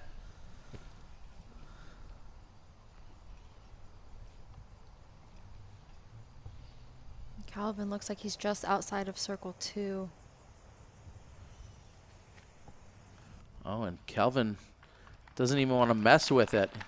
He's going to take his chances to try and wait out Eagle on the next hole or the hole after if he has to, but not taking any chances of something kicking off the basket or the pole or taking a goofy roll or anything there.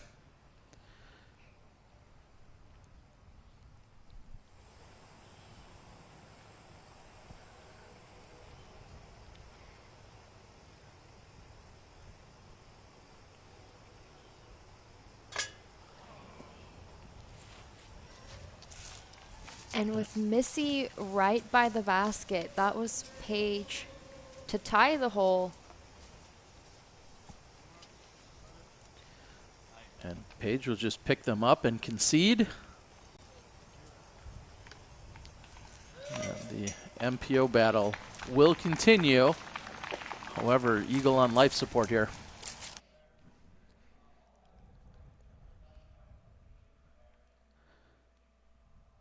Paige has not missed many putts this weekend, so very surprising to see that.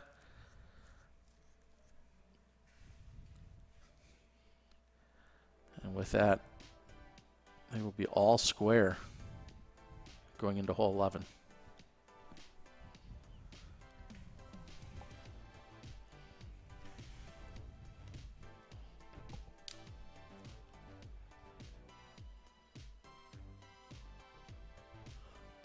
And in the MPO division, as we're seeing, Kelvin Heimberg 2 up with 2 to play. He's got to feel really good about his chances. Of course, just as much as a tie on this next hole would do it for him. And they're making their way over to hole 11. A very unique design that we've been seeing from hole 11.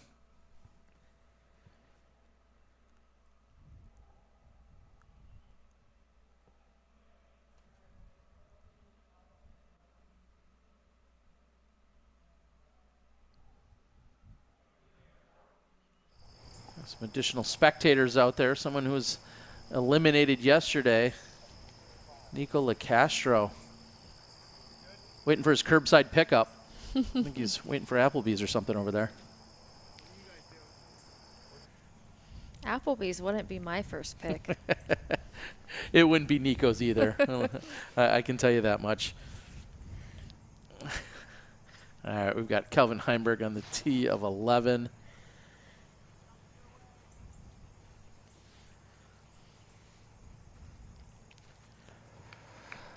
Levern offers our players a different way to show off their power. Ripping over these very large trees from one fairway to another. The portion of the fairway where the trees are is out of bounds.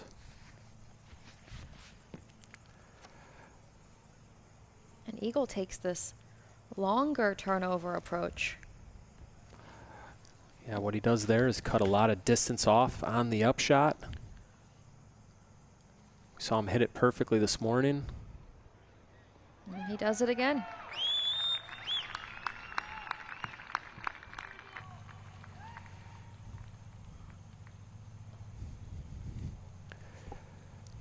What kind of play are we going to see from the women here, Christine? Yeah, the FPO, we're on the same tee pad here, but they are playing to a slightly shorter basket. We should see them play the layup and stay on the left side of the trees here, and they're going to cut through the trees on their approach to the basket.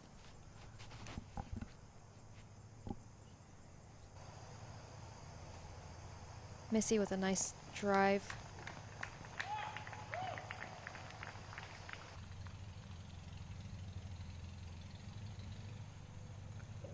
Ideally, the closer right that you can stay towards the tree line, the shorter approach that you're going to have at the basket. We saw Haley King go way left earlier off the tee pad and left herself a bit much.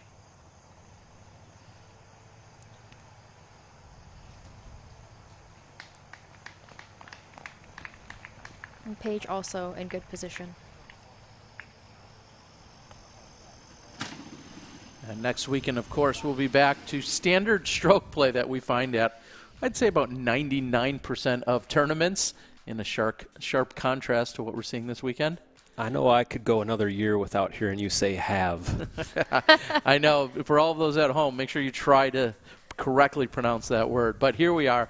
We're going to be back on the Disc Golf Network. We're going to have your concluding event of the 2021 National Tour. That is the Music City Open.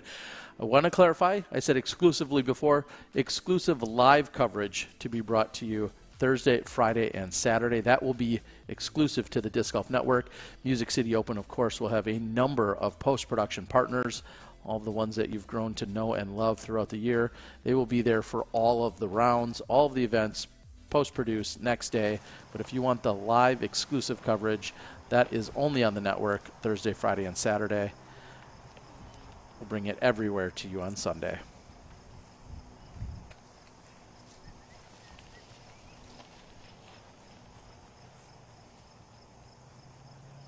Missy in good position.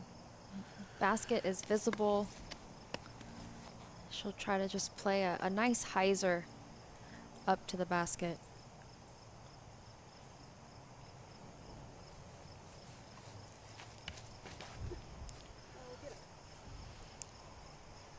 She doesn't quite get the height on it that's needed for the disc to travel back towards the basket to the left. She's going to give herself a little bit of work to do. Calvin getting his jazz hands ready.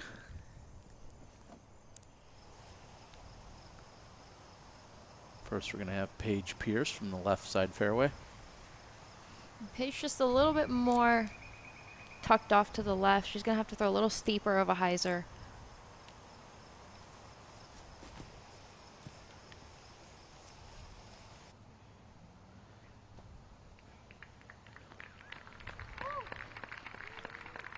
And Nate Perkins has informed us that Missy is just one step outside the circle. Paige about 2 steps inside the circle with that approach.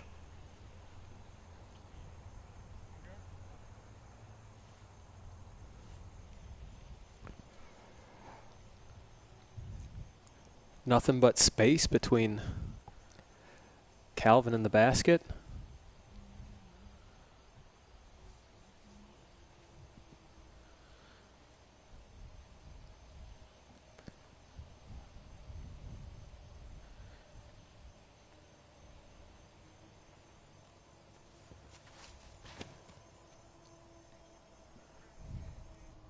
Let's put a great move on this. And just outside the circle, so Calvin may just be a throw or two away from collecting a 5-figure check here for his efforts at the Match Play Championships.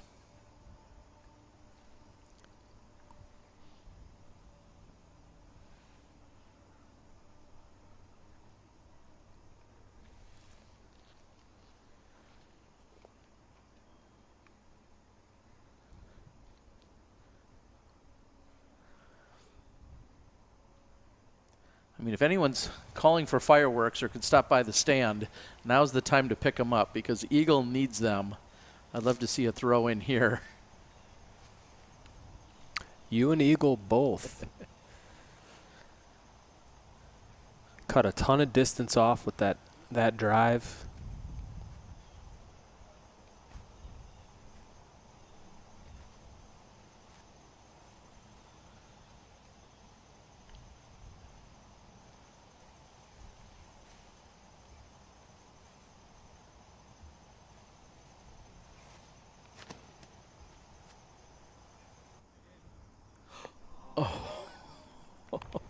And a solid run. Eagle McMahon just past the pin. Throws the flag down in frustration, understandably, knowing that Calvin just needs to make his putt, and that will be the end. Let's take another look at it, though.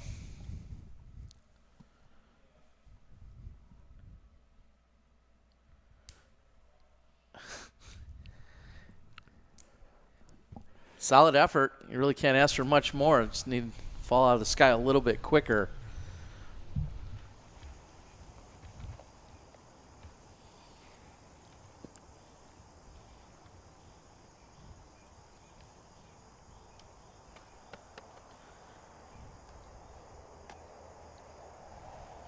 Now Missy, one step outside the circle.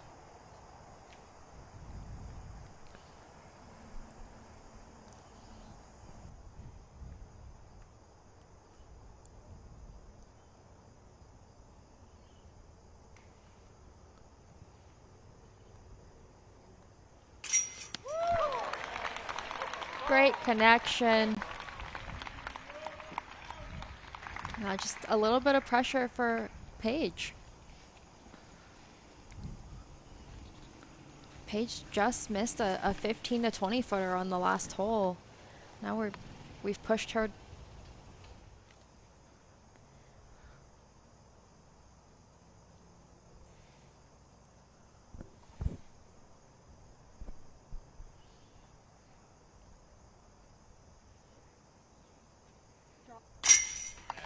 And Pierce answers. They are all square through 11. This is going the distance. Pierce and Gannon putting on a show for us.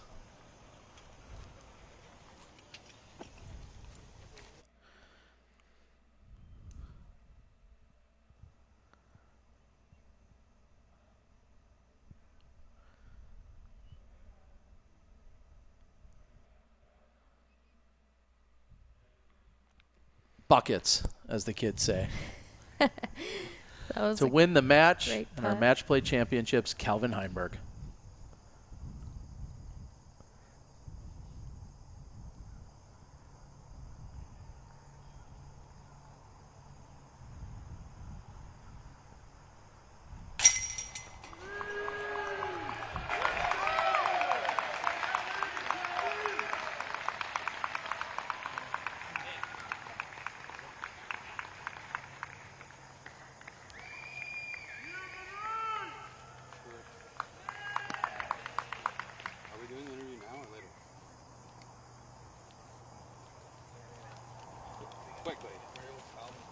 Calvin, you just won $10,000 at the Match Play Championship. How do you feel?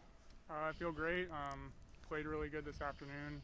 Just strung together a bunch of birdies, and yeah, it feels great. I'm glad to come out on top. Yeah, you birdied 8 of the 11 holes that you played today. What was the secret? I don't know. I was making my putts and just putting them pretty close, so it was just play clean. Congratulations on the victory. It's coming down to the wire for the women. Let's go check it out. Thank you.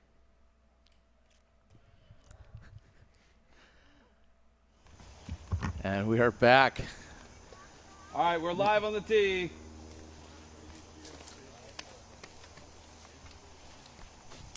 So congratulations, of course, to Calvin Heimberg. Meanwhile, our F2 FPO competitors are moving into the 12th hole. If neither of them wins this hole, they will then move on, and they will go back to hole number 1 where they'll pick back up. Hole 12, 760-foot par 4. Got out of bounds tree line on the left, out of bounds on the right as well.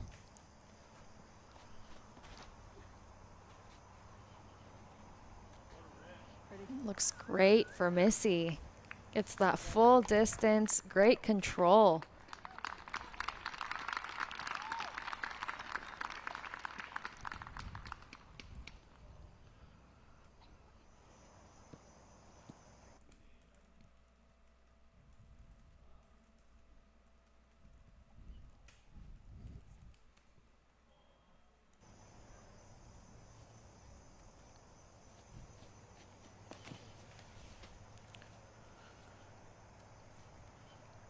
Paige also looking to get big distance.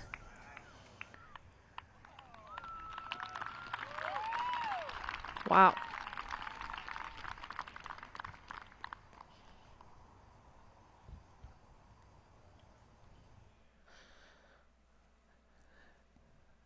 Nate, they've now are going 12 holes. What are you sensing is going to happen here, and do you think we're going to move possibly into a 13th hole? I mean, Missy is feeling it right now. That 38-footer that she just canned on 11 to keep it going was impressive. My guess is that we're going into extra innings here. And Nate, maybe you can elaborate just a little bit. Calvin was just through the roof, over the moon, ecstatic with that interview. I feel like, was he more pumped up than we've ever seen him before? That's a tough one, Terry. I don't know how to crack Calvin. The man just has ice in his veins. Well, he certainly has proved that on the course and also in front of a microphone. I've been on that same position. Calvin Heimberg, so stoic, just out there to get the job done. And as you said, Nate, he birdied 8 out of the 11 holes. He's going to be a tough competitor when you're doing that. Now, our card is getting into position here on the 12th.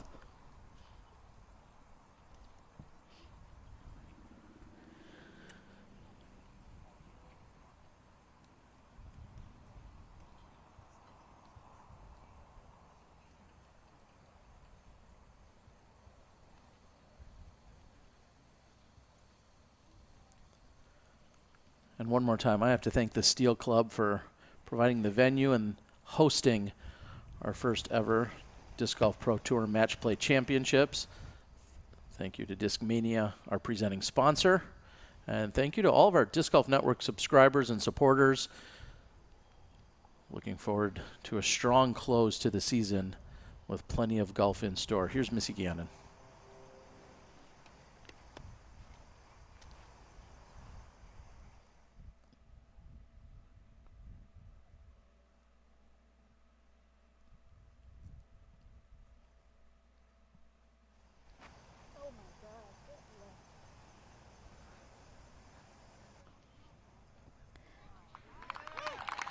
Missy asking for it to get left. I think Missy was looking to play that high hyzer and just kind of letting it softly crash down. There is that little bit of a slope behind the basket, and it rips just a little bit too flat and gets too much glide. On the flip side, we're likely to see Paige take that straight-on approach with her putter here.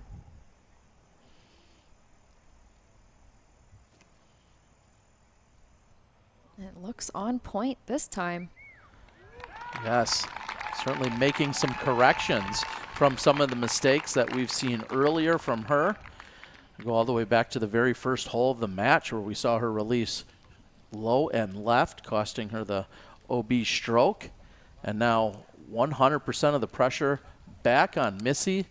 Missy's going to need to can this to continue the match.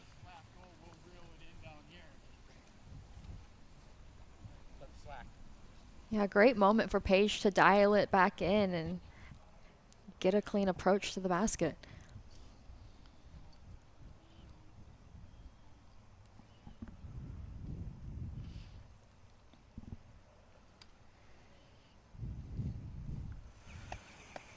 I think back to Des Moines earlier on the Pro Tour, Missy Gannon making her final putt to secure the victory over Jessica Weiss and all other Chargers. And right now, she needs this to extend the match with Paige Pierce.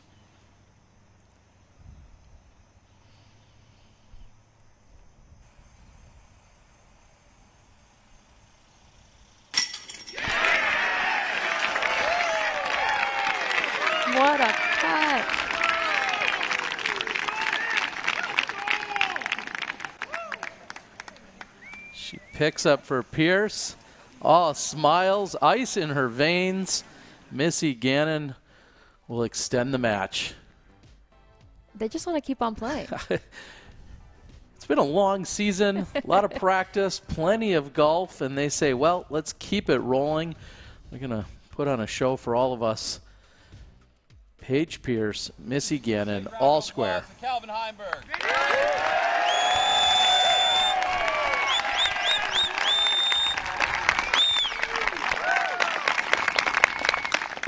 After the FPO matches come to a close, we'll do a award ceremony, depending on what hole it ends on. Let's find out soon. Be at the tee in about 5 to 10 minutes, and we'll kick things off. Thank you, guys.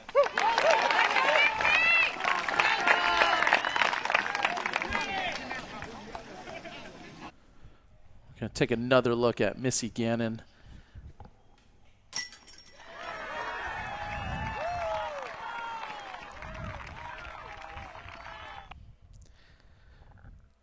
And one more time.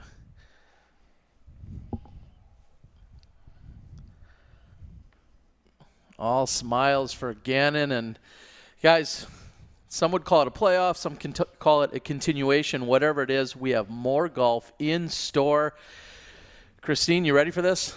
Oh man, I knew that this was going to be a close battle, and I also knew that Paige has the advantage with the distance, but like I said, Missy can keep up if she's able to make putts, and she's been making those putts all day long. Well, right now, Paige is going to have to get it dialed in. She's going to have to make up for the mistake she made on hole 1 to start the match.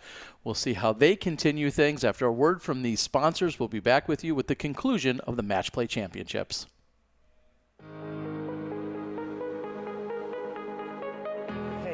This is a very exciting time at Discmania. What you see here is our new production facility where we are making our new Discmania originals for disc golfers around the world. Previously, production of Discmania originals were under the powers of others. That led us to a situation multiple times where we couldn't deliver what you wanted or needed. Well, that power is now in our own hands, and we want to share that power with you. Currently, this machine is dedicated to run as many P2s as you and the disc golf community want. I promise you, it won't stop until the demand is fully met. Love getting outside and challenging yourself to become better? How about spending time with family and friends, or just marveling at the pure joy of flight? Then you've come to the right place at the right time. Join the PDGA.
Welcome back, everyone. As we are just logging on to our challenge.com brackets, we've seen one upset today. The question is, will we see another? Earlier, we were looking at Calvin Heimberg, wasn't favored up against Eagle McMahon, and Missy Gannon in a similar position. She was the underdog to Paige Pierce. 69% of the people that got to this matchup between Paige and Missy said that Paige would come out on top.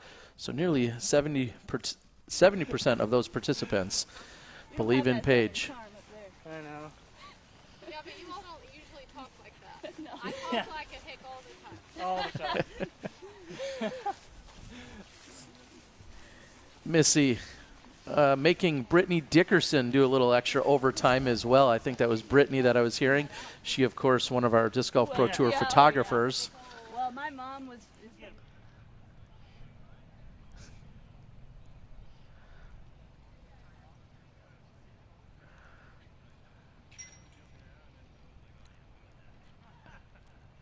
And in a few moments, everyone's going to get into position and ready to go.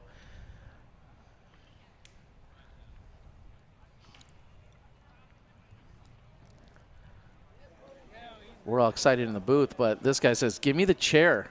I want to pull up a chair, have a seat, and take in some more of this action. We're moving in to hole 1. Again, not really a playoff. It's a continuation, technically, of the match. Christine, what I'd like to ask is, what will either Missy or Paige have to look at? What will they have to fix or adjust as they're now going and getting another crack at hole 1? Well, the big thing that stands out to me is Paige Pierce's early releases. She early released off the drive, which fortunately stayed in bounds for her, and then she early released on the putter approach, which actually cost her. So she's going to have to dial that in. I mean, hole 1's relatively easy if you can steer clear of the OB, but like we said, Paige likes to go to that direct putter approach. And so I don't know, hopefully she can dial that in. If they go past hole 1, hole 2, I think, is one of the trickiest holes on the course out there. And, you know, when it comes down to the tee shot, the approach, all of it is, you know, very treacherous. And I don't know, I think it might finish on hole 2. Well, we didn't see clean tee shots on hole number 2, as you were just mentioning. So, yes, very, very tight there. I'll go back to hole 1. I believe it's 455 feet, Dana. Is this a place where maybe Paige says, hey, I'm going to step up and I'm going to see if I can drive as far as I possibly can and give herself a long look at Eagle and just put Missy away right there? I think that's what we're going to see from Paige. As Christine said, misrelease earlier on the drive on hole 1 and a very poor upshot as well, but 455 feet, well within Paige's range to get up there for one of those jump putts that she loves to run down. But if it does get past hole 1, hole 2, we've seen a ton of swings on. Very difficult hole. Looking forward to seeing how it plays out right here. Everyone's taking phone calls. And here's Calvin. I mean, normally I would think he's checking in with his parents, but I know his parents are out there watching live, so they already know that he's won. Maybe it was just the congratulations coming in from them. Either that or he's ordering food ahead of time. I mean, he's got a 5-figure check to cash. He's going to spend it all at Applebee's.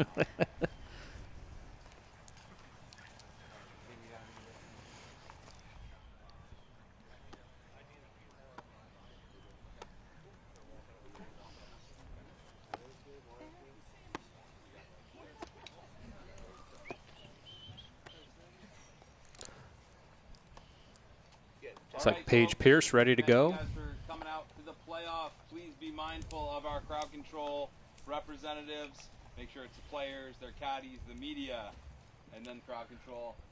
We got a playoff between Paige Pierce and Missy Gannon. Let's give these two competitors a big round of applause to kick things off.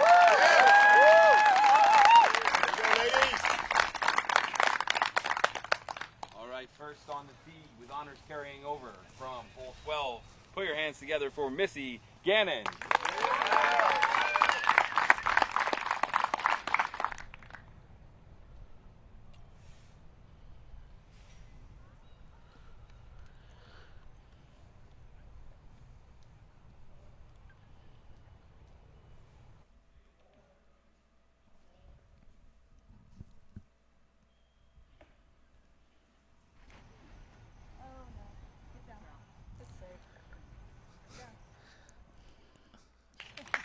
Paige far less worried than Missy is.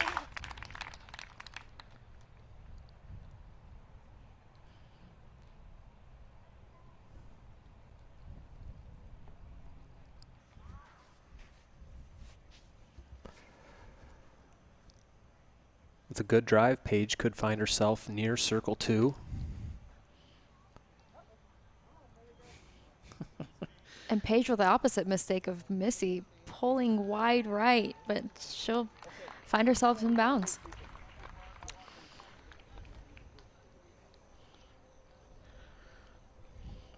We'll take another look at Missy Gannon here. Christine, were you worried at all? I was worried. She released that really high, and on that hyzer angle was definitely tracking towards the OB.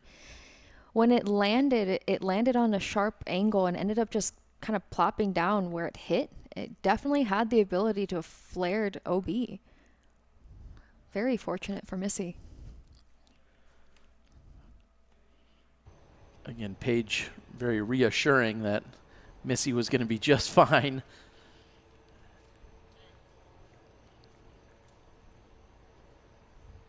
Nate, we were postulating here in the booth. What are you thinking ahead?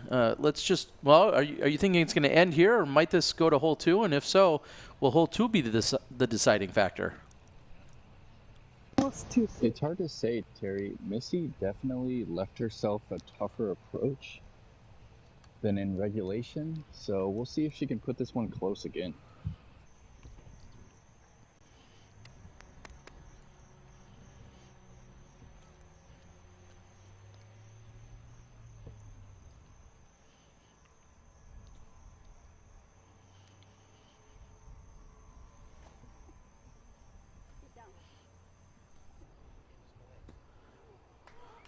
Again, asking for it to get down, but solid approach. That's the inside 20 feet for Gannon.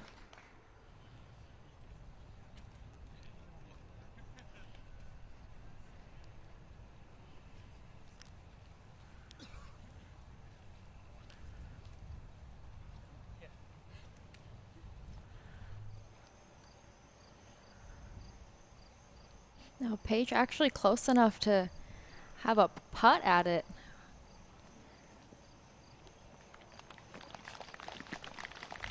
And not exactly Paige's best effort on that jump putt.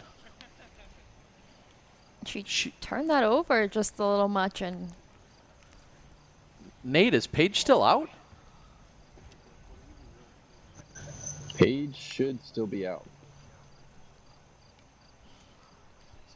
You'd call it me, right, miss? Yeah. Yeah.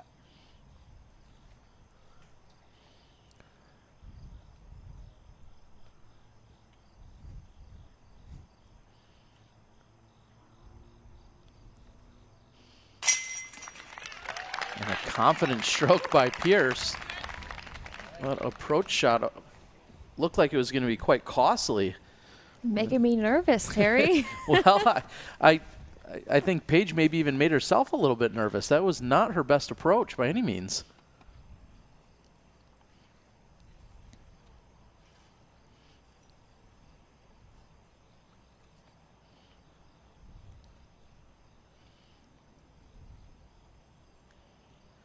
Missy to continue the match.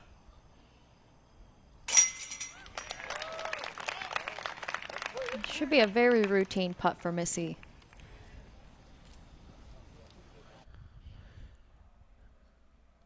Christine, can you attribute anything to nerves, or was it a misfire? Did the disc hold on to her finger too long, or get caught on her finger? What are you thinking here? I mean, I know that Paige has a long jump putt, but she does throw those understable putters, and so that's the miss that you'll see when she gets too much power on it.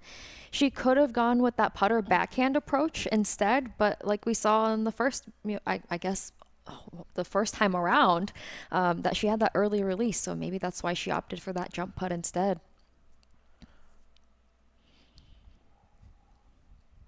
They'll take the brief walk. This is a live drone look as they head over to hole number 2. And we said it earlier, they both found trouble. They pushed through on this left side, but they found trouble off the tee of 2. We'll see if they can make the correction this go around.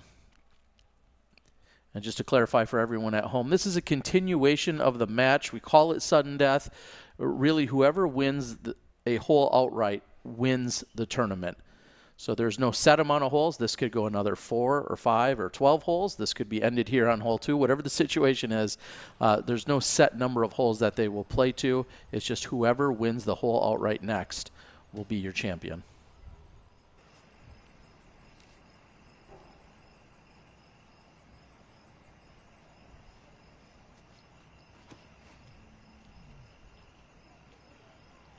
And much cleaner for Pierce as it flirts with the right side.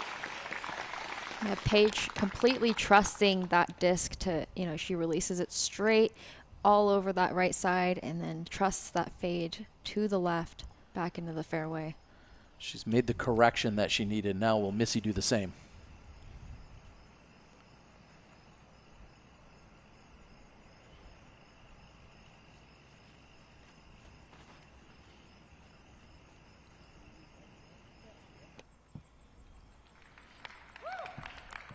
And Missy putting herself in good position.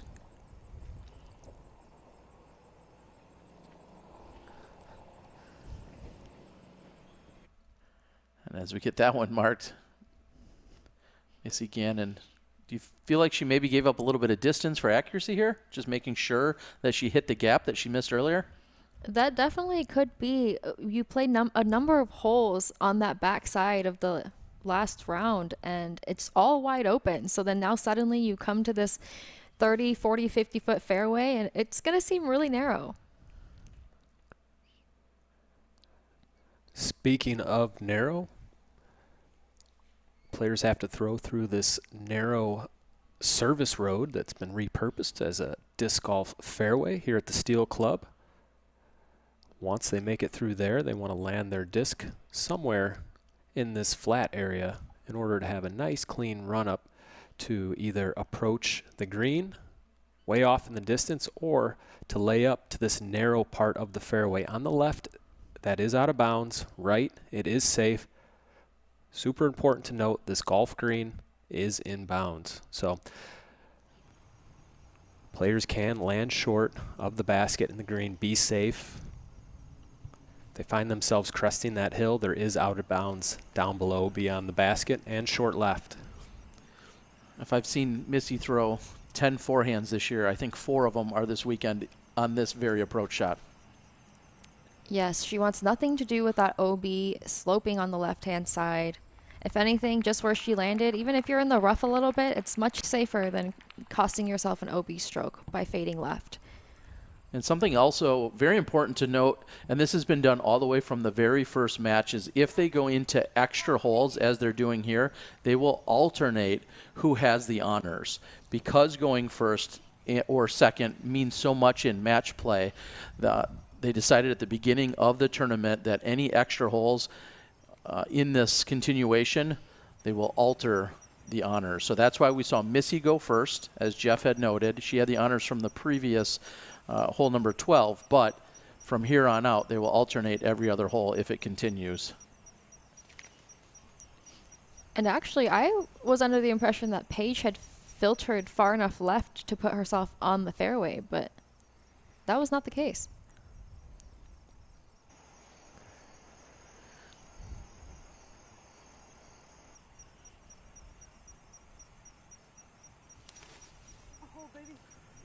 She needs that to hold to go to the skinny part of the fairway. It does. And Paige matching the shot that we saw earlier, keeping it in bounds, which is the most crucial part. Well, so far on hole 2, things are looking much cleaner than the previous go around on hole 2. They're both had clean approaches, and now they're going to give themselves an easier approach to the basket. Not a lot of trouble to deal with.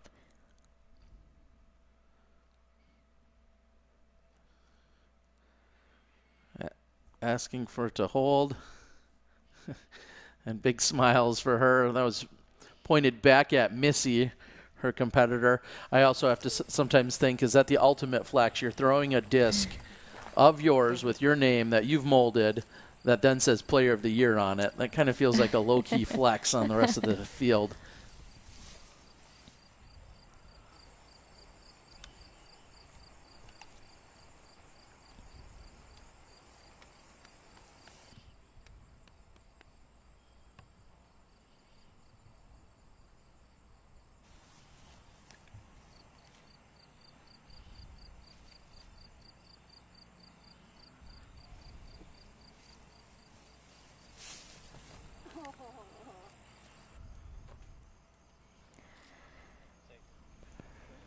Missy does stay in bounds, but just released that way too low.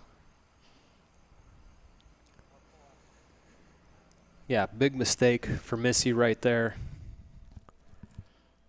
See it again. And immediately upon release, she knew. So even in frustration, she somehow still puts a smile on her face. You gotta love that.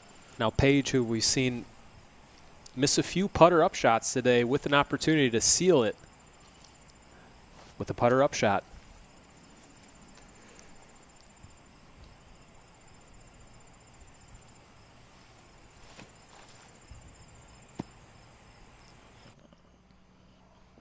That's on a nice line. She puts herself in the circle. Looks like it stays up. Nate, can you give us an exact estimation as to how far away that is? That looks like it's inside the circle. It just leaked down over the hill. She's got 22 feet left. The footing's going to be pretty awkward.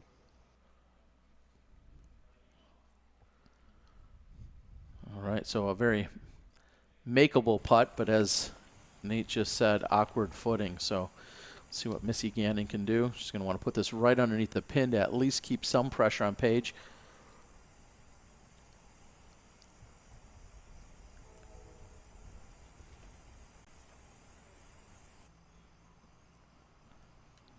And she's done just that.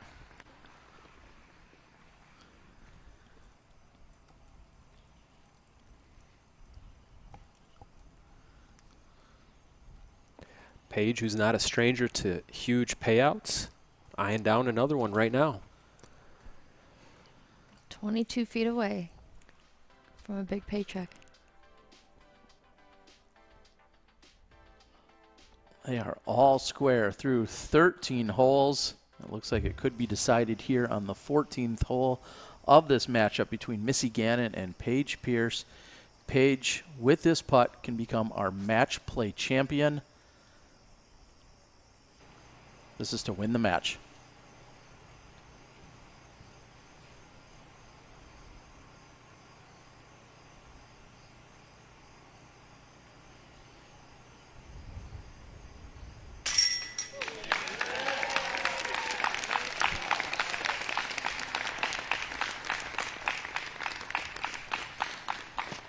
Ladies and gentlemen, please, big round of applause for your 2021 Disc Golf Pro Tour. Thank you.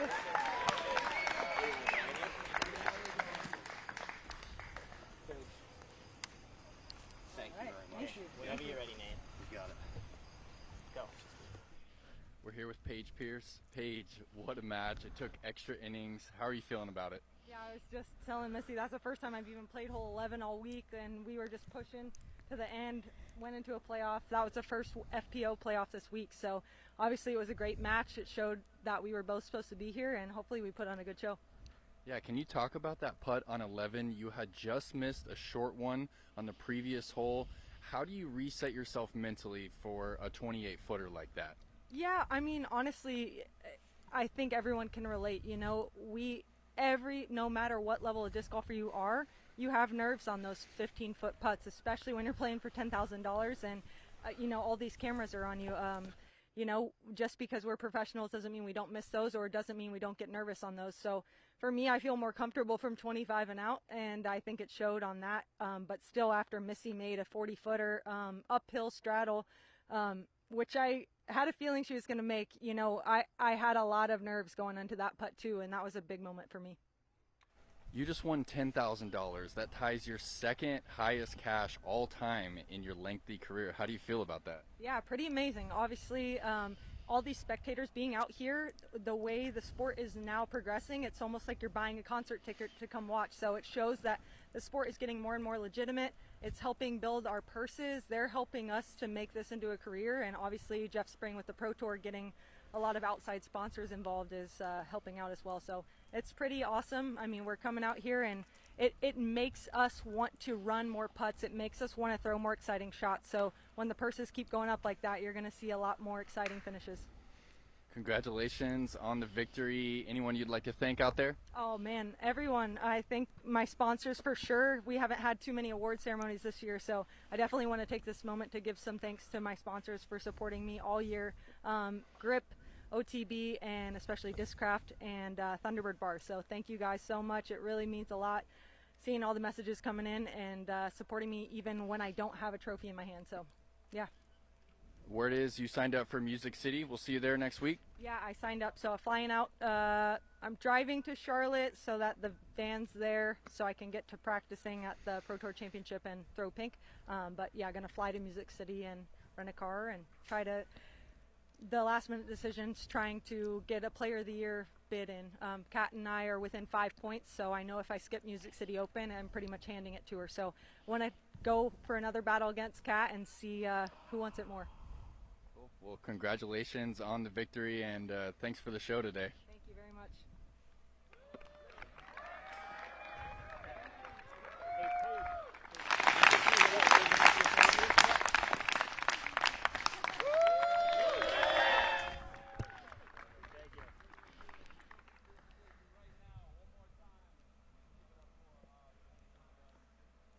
Pro Tour Match Play Champion presented by Discmania, Calvin Heimberg.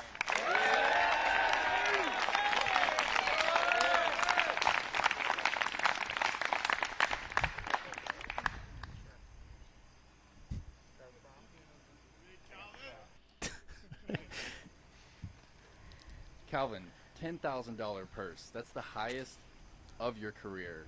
Yeah. What do you have to say about that?